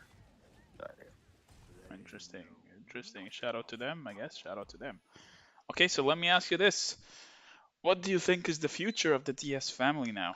Now that you guys, I mean, on looking at it from the outside, it seems like DS has control of the dragon right now, assuming nothing changes or anything. Yeah, I want Uh, to take the dragon for myself. Dragon is actually just beside us. Like DA is the only one touching it. If you uh-huh. check it, Yeah, I saw. DA is the only one. Yeah, DA is the only one touching it. So I think we're gonna take it for ourselves. Yeah. Nice. Just yoink. No, just kidding, bro. Hmm. Yeah, So what's the might future be. of DS as a whole? Is NK officially back a part of the alliance, or is it just for the duration of the war, or what's gonna, or what exactly? I'll be glad if NK comes back to the Dragon family. I really like them. Like, um, to be honest, I mean DH and DS, we actually idolized them when we started the game because Hmm. they actually fought well in season one, and it's kind of like a dream for us to be part of Dragon family. Mm. Like we've been dreaming to join them because like what we saw in season one, like Hmm. Brother Fang, King C, Noon from Yeah. DH was my idol. I know He Noon really is, from Rise man. of Kingdoms. I saw him Yeah, work. he's a monster, bro. Him and Shifty, yeah. I've seen them both Yeah, take he's a out monster. a server. But that aside, so it's pretty much safe to say that DNA and DNS are pretty much two peas in a pod, basically. Was that Yes. easy safe to say? Sorry, can you repeat that? That DNA and DNS are basically family till the very end. Yes, yes. Interesting. We'll So basically stay with DS. after the whole how do I word this properly? English is hard, man. English is hard, I swear. Uh, wait, let me try to remember what I wanted to say. I wanted to ask you a uh, very important question to build up on that. Just keep talking. I'll remember it. I'll tell you. It's hard, man. I wanted to ask. What was it? What was it? What was it? What was it? God damn it! It completely got wiped out of my mind. Oh well. Wait. Mm, do you think? Oh yeah. How do you feel about the leadership change of DS ever since Burning left? Because of course it's not a secret that Burning quit. So their diplomatic side, did they take a hit? Is the new leadership different than the older one, or is just the same people, just different accounts, or what is going on in the behind the scenes of DS? Pretty much the same. Pretty much the same. There's nothing that changed with DS. They're actually the same. Wait, didn't Even the leader? though Didn't the leadership change? leader? Yeah. No, there's no change in the leadership. Is the Wind, aka Sean, still active in leadership or not anymore? Um, Sean, I am not sure with Sean. I haven't talked to him since season one. But Hmm. what I'm trying to say is like their leadership is the same because they're just like the same group. Like they've been playing since Rise of Kingdoms. Hmm. So basically, I'm just generalizing that they're the same. Hmm. Like the leadership doesn't change. Like even though Sean is not active with leadership anymore, Hmm. um, they're they're they're um, They're basically they're still the same people calling the shots, yep, pretty much. yes, that's what I tried to say. Interesting. So, what are the plans of DNA for DNA exclusively? So, what are plans for DNA going forward? Like, how do you feel like you're gonna try to build up on your alliance? Are you trying to incorporate people? Like, what's the plan for DNA themselves? Our plan is just stick with my members. I'm not gonna replace them. I really love my members, especially with the new ones Mm-hmm. that just came. Pretty fun. Like we're always in Discord, even though there's no war. We always talk there, Mm-hmm. random stops or yeah, anything that will come out in my mind, in our minds. So we Mm-hmm. talk there. Always talk. Um, Basically, we're like a family type of alliance. We take care of our members. Um, So a bit like yeah. BDO then. Hmm. Sorry. And so a bit like the BD family then. That's what Duz Yeah. was saying earlier. That's very nice. Yeah. So how does it feel like as DA? Because of course it's not a secret. DA is probably one of the smaller alliances on that titan of a server you're in. So how does it feel like to fight Yes. such giants, uh, Well, such as BD one or fighting clash. alliance? Yeah, clashing with Yeah. such To be gigantic honest, one alliances. clash. It will take 200K of my troops in the hospital fighting T5s. But to be honest, this game is much more free to play friendly. So even though you're a T5, just use just be smart on how to like control your troops. Even though I'm a 23 million power, I could still take down one T5 March by just warming it Hmm. and kiting. Like if he's gonna attack my infantry, I'm just gonna move it away so that he'll be kite and Hmm. just let my range units like free hit. Hmm. And when it comes to clashes, just play smart, bro. You'll survive. Just let your T5s tank and just poke and like smart hit. But to be honest, the reflex, bro, it's kind of Yes. annoying for T4s, It does lag a little bit, yeah. especially if you're mage and you're gonna hit an archer T5. Hmm. Oh shit, that's It's gonna gonna hurt. hurt, bro. It's gonna hurt a lot, Yeah. especially if it's a maxed archer duel. Yeah. Alright, so let me ask you this. Do you think the DS family would ever want to go back with the BD family and work together again? I'm not sure. I'm not into the higher what do you call that? The agreements with the R5s with Duz and Max on Dragon. I think that question best to be answered by them, not me. But you personally, do you want to see it happen? Well, if we're gonna be ending the season, then why not? Hmm.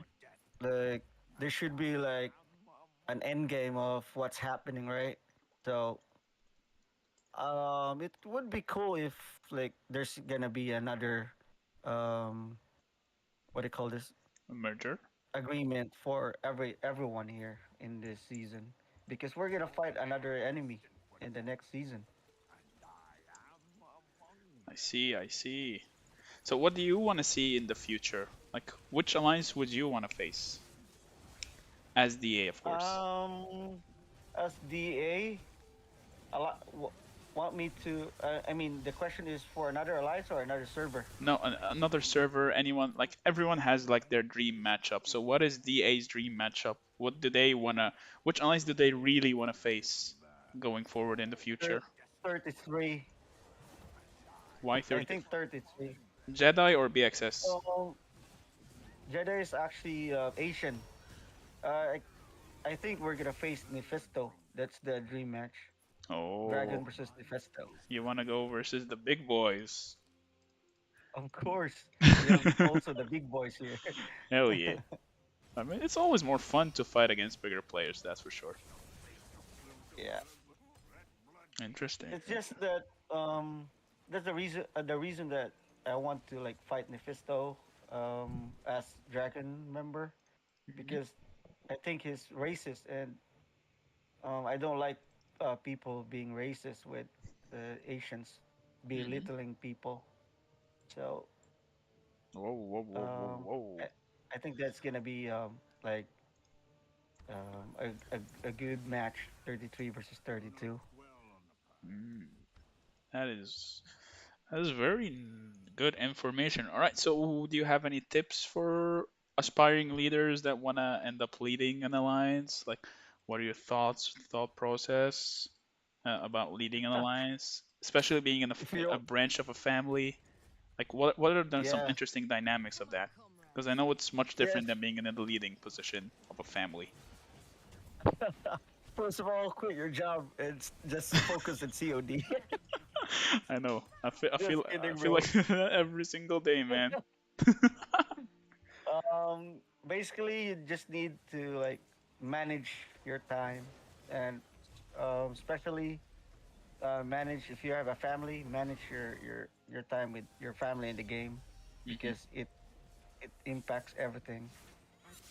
So, and for the alliance side, um, take care of your members. I think that's like the best thing that I could say. Just take care of your members, build Hmm. up a connection with them, and Treat them as a especially if family, basically.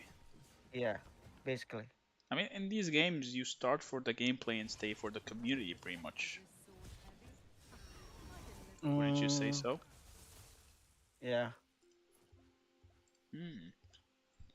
So, What events would you like to see come into Call of Dragon in the future? Like, what do you think about the future of Season 2 coming up? You know, the new map, the new commanders. What are your thoughts? How are DA feeling about all this juicy stuff that's coming into the game?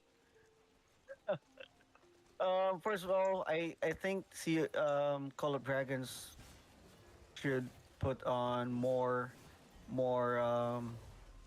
what they call it events that makes the free to play guys more active. Like remember in RK we have the um what's the gem? I More totally than forgot gems. the yeah more than gems. They should add it. I think they will It add it helps a here. lot. They will Yeah, definitely it add it helps here a lot just in of the people. future. Just in the future. Because Eh, More Than Gems, yeah. I played Rise of Kingdoms for the first year of it. There was no More Than Gems during that time. If my memory Yeah. serves me right, I think it got introduced after KVK by a while. That's at that time I'd already quit, so I never really experienced it. I guess. I think More Than Gems was already before KVK. Oh, then my Yeah, I memory is think so. garbage. Don't worry, I might be wrong. I guess if anyone wants to correct this in the chat, feel free to do so. Yeah, feel free because we're actually very old now. Can't remember. Alright. So, do you have any final thoughts about how are you feeling about the season, the game itself, what you want to see? Like, just tell us what you're thinking about, basically. So basically, I just want to like tell everyone that this season was kind of um, hard for all the T4 players. So, but it's not telling. I'm not telling everyone that it's bad to be free to play or semi free to play because you can still enjoy. Mhm. We could enjoy the game with a lot of ways that we could enjoy the game, being an F2P or semi F2P, Are you free to play? and semi, yeah, just semi. Oh. I only buy the bundles, like shimmers, Mhm. the dailies. I only buy those. So you're basically a small spender. Yep, small spender. Yeah, I could never imagine myself being like that, man. I don't even have a Lilia. I would. Like my Lilia is 1000. Holy, you didn't I even know. did Wait, what VIP are you? 12, Oh, but wow. I didn't buy a Lilia. That is so interesting. Huh. Yeah, I I would lose max my at mind. Velen instead. Oh, Velen is really good. Velen and Lilia are like the best mage duo right now. Or Lilia Velen. Yes, sir. Whatever you wanna use as primary. Alright, Yeah, bro. I'm almost max. Okay, Do you have any final I think thoughts? So I don't take up more of your mm, time. I think none for now. Just enjoy the game. Like this game takes a lot of time. So if you It don't have does. time to play seriously in this game, might as well switch to another game Mm. because I'm just telling everyone that if you want to play Call of Dragons, it will take a lot of time. Like you cannot play like 2 hours, 3 hours a day. Can't be It will, casual, pretty especially much. in wars. Yeah. Well, So I think that's it. Yeah, yeah, that's it for my part. yeah. Thank you so much for your insight, man. It's always interesting to hear. There are always two sides of every story, so it's always interesting to hear the other side. I look forward to having Gabe here. Yeah, I hope Gabe will be interviewed so that we can hear the side of NK. Yeah, for sure. That side will be very interesting, for Yeah, sure. Well, for sure. well, I guess thank you so much for coming along. Thank you for the time, bro. Thanks Yeah, for the invitation. yeah. Anytime, It anytime. was yeah. All right. All right, take care, man. You take care too. All right. Bye bye. Bye bye. Bye, bro. Oh, that was pretty interesting. It's always nice to hear different perspectives of different players and how they play. Uh, what goes on behind the scenes is always different for everyone.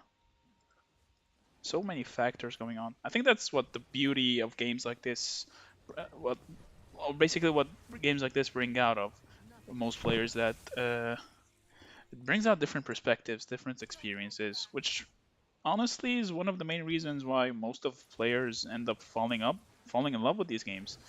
It's always the dynamic of the family part, the friends you make along, especially if you start with players as well. All right, let me resume some music here. We're gonna try to get Gabe, the leader of NK, as well, to join the stream or have an interview with him. I think it's always glorious to hear his side of the story as well, because it's gonna be very interesting to listen to him.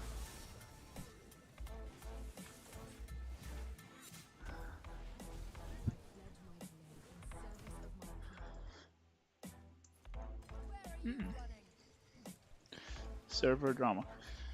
Gary, if your server doesn't have drama, are you even playing the game properly, bro? Server drama is always the best kind of drama. And honestly, the more toxic it is, the more fun it ends up being. At least from a spectator side.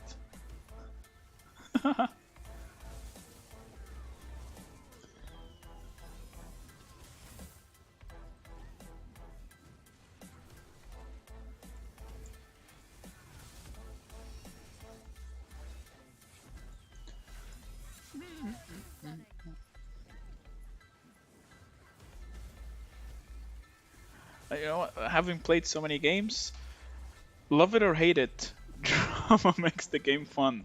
It is what it is. Drama makes the game fun, baby. Alright, let's see if we can get an interview with Max as well. Why not? Why not? Let's switch here. I wonder if Max speaks English though. My Chinese is not that good. I am way out of practice.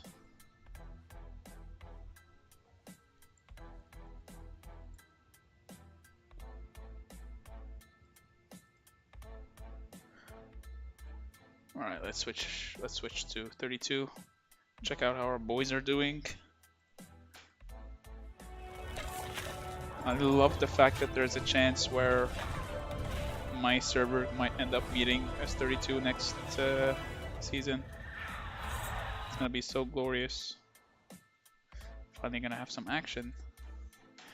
Max around and R5 of DS.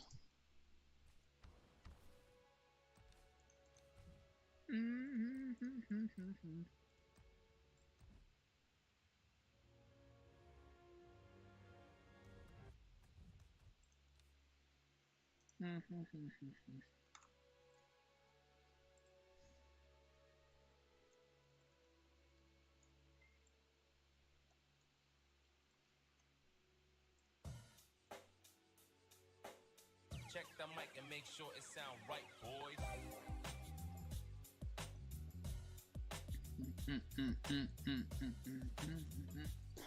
Lexi, shut up, Lexi. I will zero you.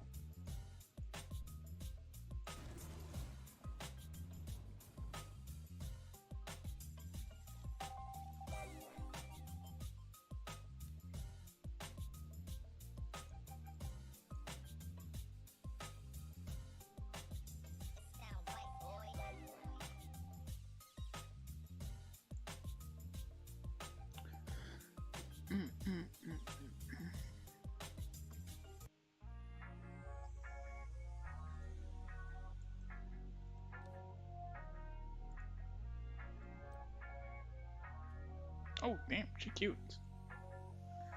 Wait, no, she's not.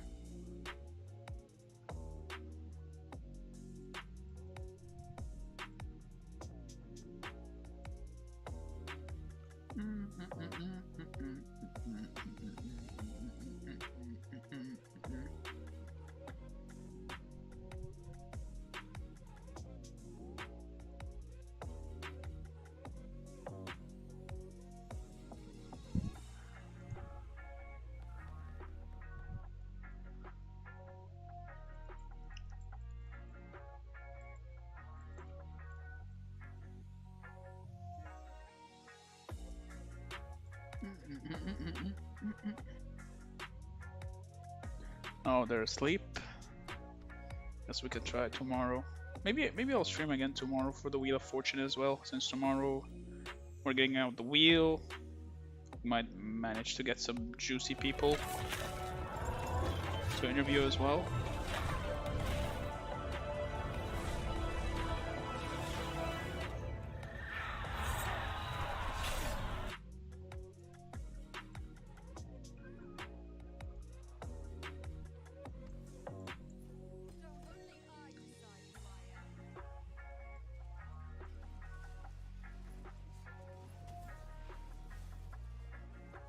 Shut up, us. Little noob noob.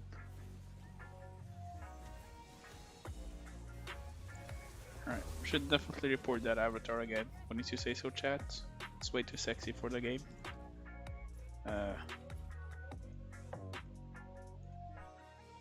Way too sexy. I can't keep way too sexy for the game. What else? What other reason should we type here?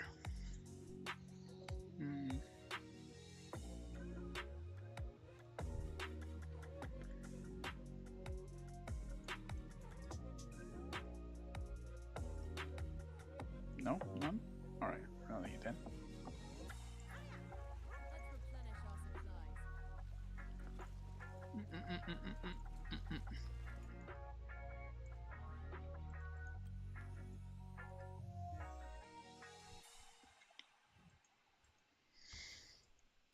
Let me just finish up this CP.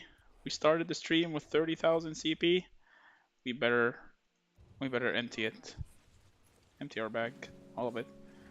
All for the sake of the divine treasure event. We need all these box of blessings. Maybe we could do some key opening as well at the end. We almost got 130 keys, gold keys, and 50 artifact keys. Yeah, let's. Who wants to see some artifact opening and commander summoning at the end of the stream? Yeah, what Paul said. If anyone wants to ask me anything, feel free to do so. I love answering all your questions. Emilio, I noticed your message about what's going on in your server. I think I just got way too distracted right now. I'll see if I can check out SS1-14 in a minute. Let me just finish up my CP usage. We can go cast it together. Wait, what servers are? This one, there's 17. Wait, which one was it?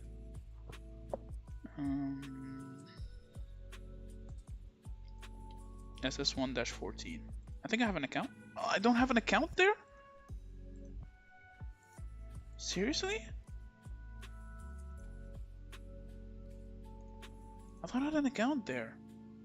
What the hell? Oh, looks like we're now gonna be able to check it out.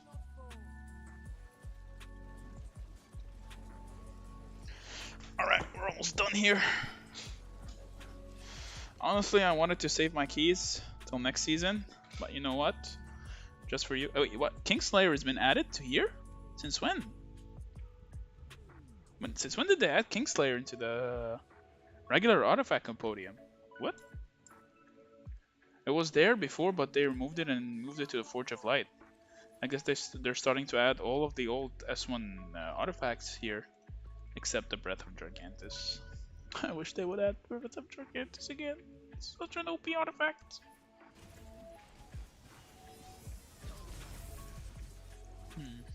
Alright, let's finish all our CP first, and then we can do some keys. Wait, really? It has been, Gary? Is my memory this trash? What the hell? Wait, no, Kingslayer was in it, but then they removed it. I remember that patch that they removed it from. Because what happened was before the introduction of the whole S2 7.5% concept of damage dealt and damage taken artifacts, every single artifact that would show up once in the artifact in the Forge of Light would be added into the regular universal artifact keys. So basically every single artifact that would show up Forge of Light 1's event, the very next day after the Forge of Light was over, it would get added into the regular artifacts here. So there was Dragon Slayer here, there was Greymer's Hammer, there was Breath of Gigantus, everything basically.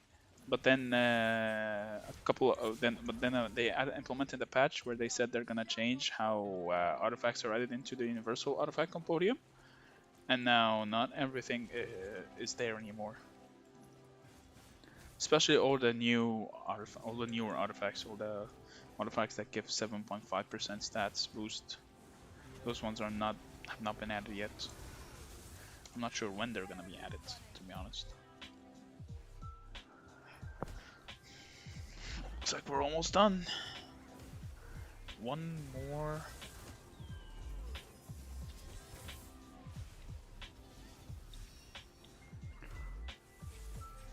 One more dark creature. Right, we farmed like over 300 of those boxes of blessings, I suppose. They give such great value. Alright then. We got some keys to open, huh? Alright. Right, do we want to start with artifacts or gold keys? How do I do a poll?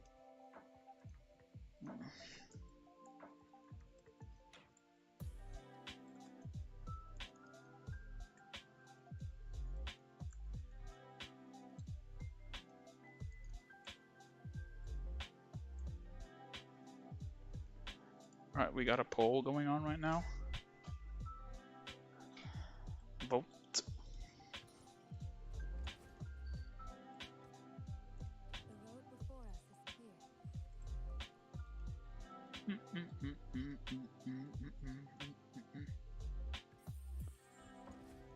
Gold keys.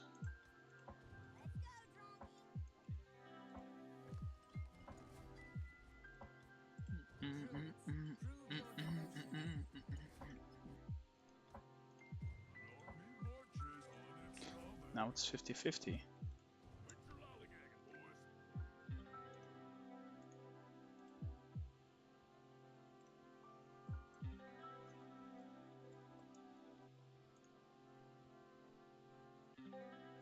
It's 50-50, guys. Come on. Need something to break the tiebreaker. Need a tiebreaker here. Anyone vote. Vote, vote, vote, vote. Break the tie and vote.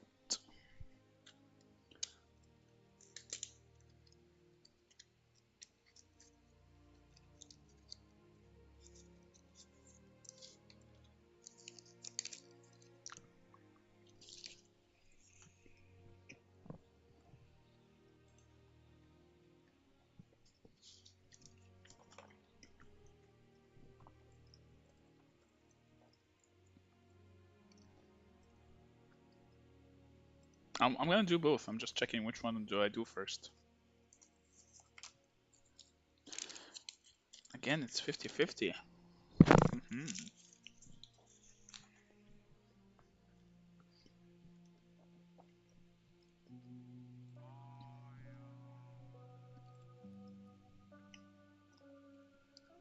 You know what? Seems like people want to see the artifact keys. Alright, let's just end the poll and do some summoning.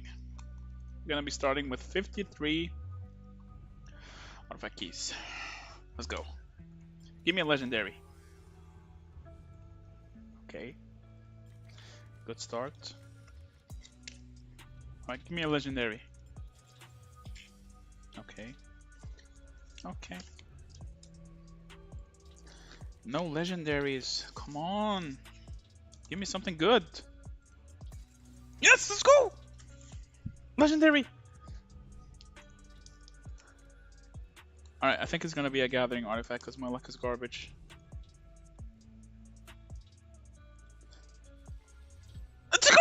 Eat log, I hate you. Eat log, I hate you. Eat log, I hate you.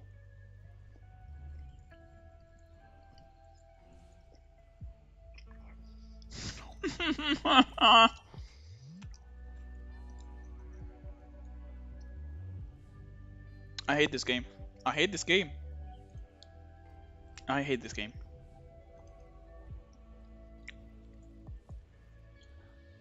I hate you. I hate you, Elon.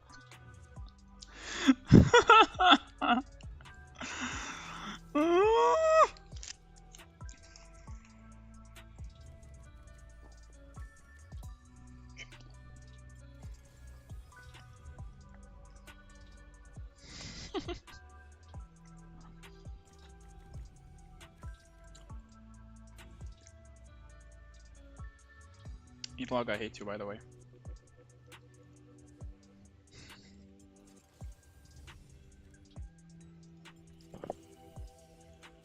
If you ever leave the alliance, I'm gonna zero you. I'm just saying. I already have so many Karadas Wraths. I have it level 5 and I have 4 extra, man. I hate this game. Look, I have so many Shadow Blades, so many Karadas. Like, look, I want some Kingslayer, maybe. Give me Kingslayer. Hell, give me even freaking Fang of Ashkari, Heart of Kamasan, a Bloodbait Banner, this useless trash, Breath of the Forest, Stolen Blade, anything good. But no, we have freaking Karadas. I hate this game. I hate this game. Alright, let's do some freaking gold keys. I'm not feeling lucky. Trash.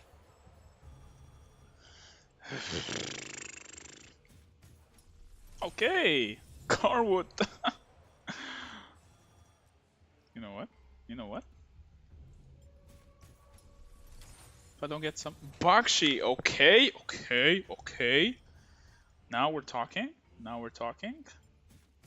Give me another legendary. Alright, worthless. Alright, let me exchange this then in the goblin market now. I hate this game, guys. I just hate it. Huh? I will quit COD. I said it. I don't even care. I will quit COD. I will just go play that new Titans game. How about that? Hopefully it doesn't have such trash luck like this one.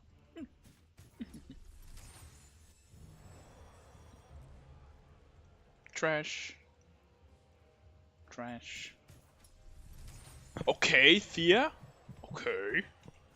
That's good. I'm working on her right now.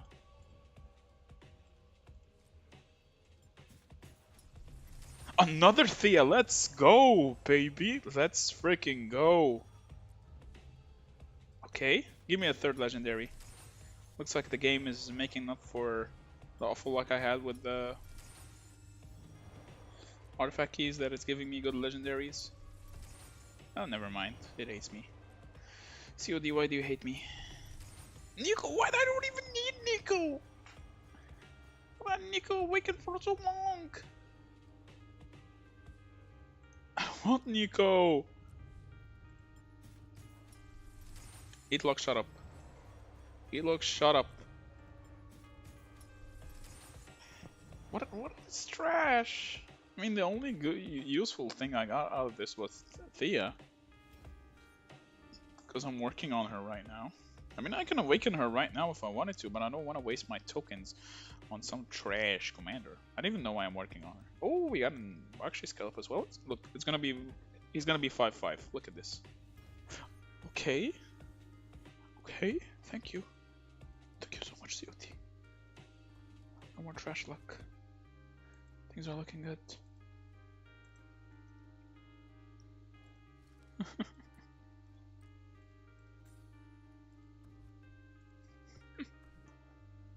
Eathlog, I will not forgive you for making me get Karata's Wrath, by the way.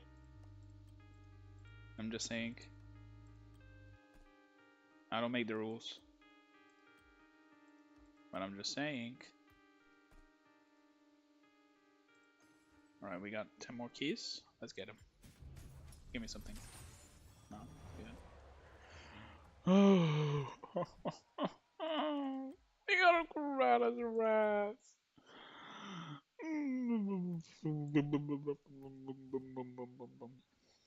I hate this game. I hate this game. I don't even care. I say it out loud.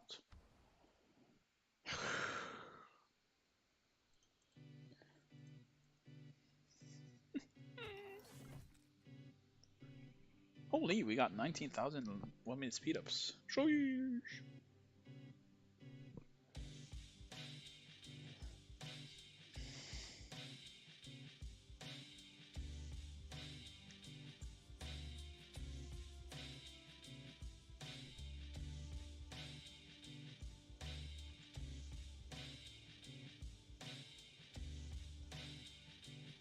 Alright, Eatlog, I'm tilted now.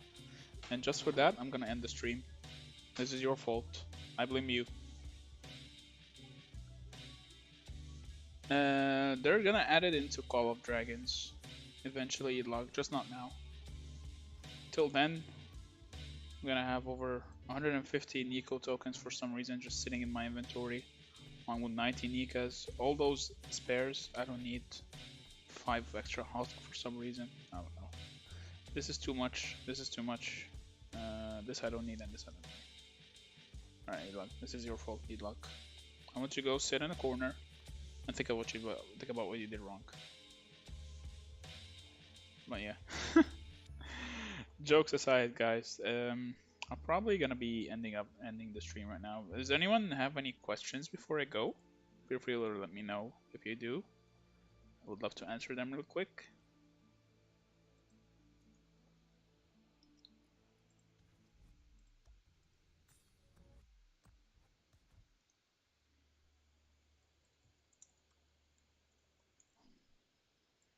Anyone?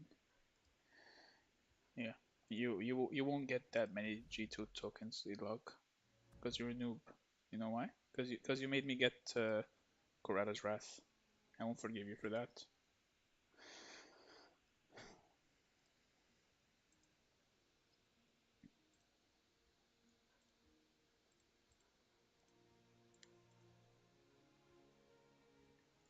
But I suppose no one has any questions. Alright, thank you guys so much for joining the stream. I hope you enjoyed it. Tomorrow I might stream again, I might not. I'll see. It will depend on if we have a Wheel of Fortune or not. I just dropped the link to the Discord in the chat. Yeah, thank you guys so much for watching. And Mr. Sneaky is streaming right now. If you guys want to go ahead and check him out right now, feel free to check him out. Tell him Big Daddy Meow Meow sent you. Otherwise, have a wonderful day, and I will see you guys in the next video, I guess, or next stream.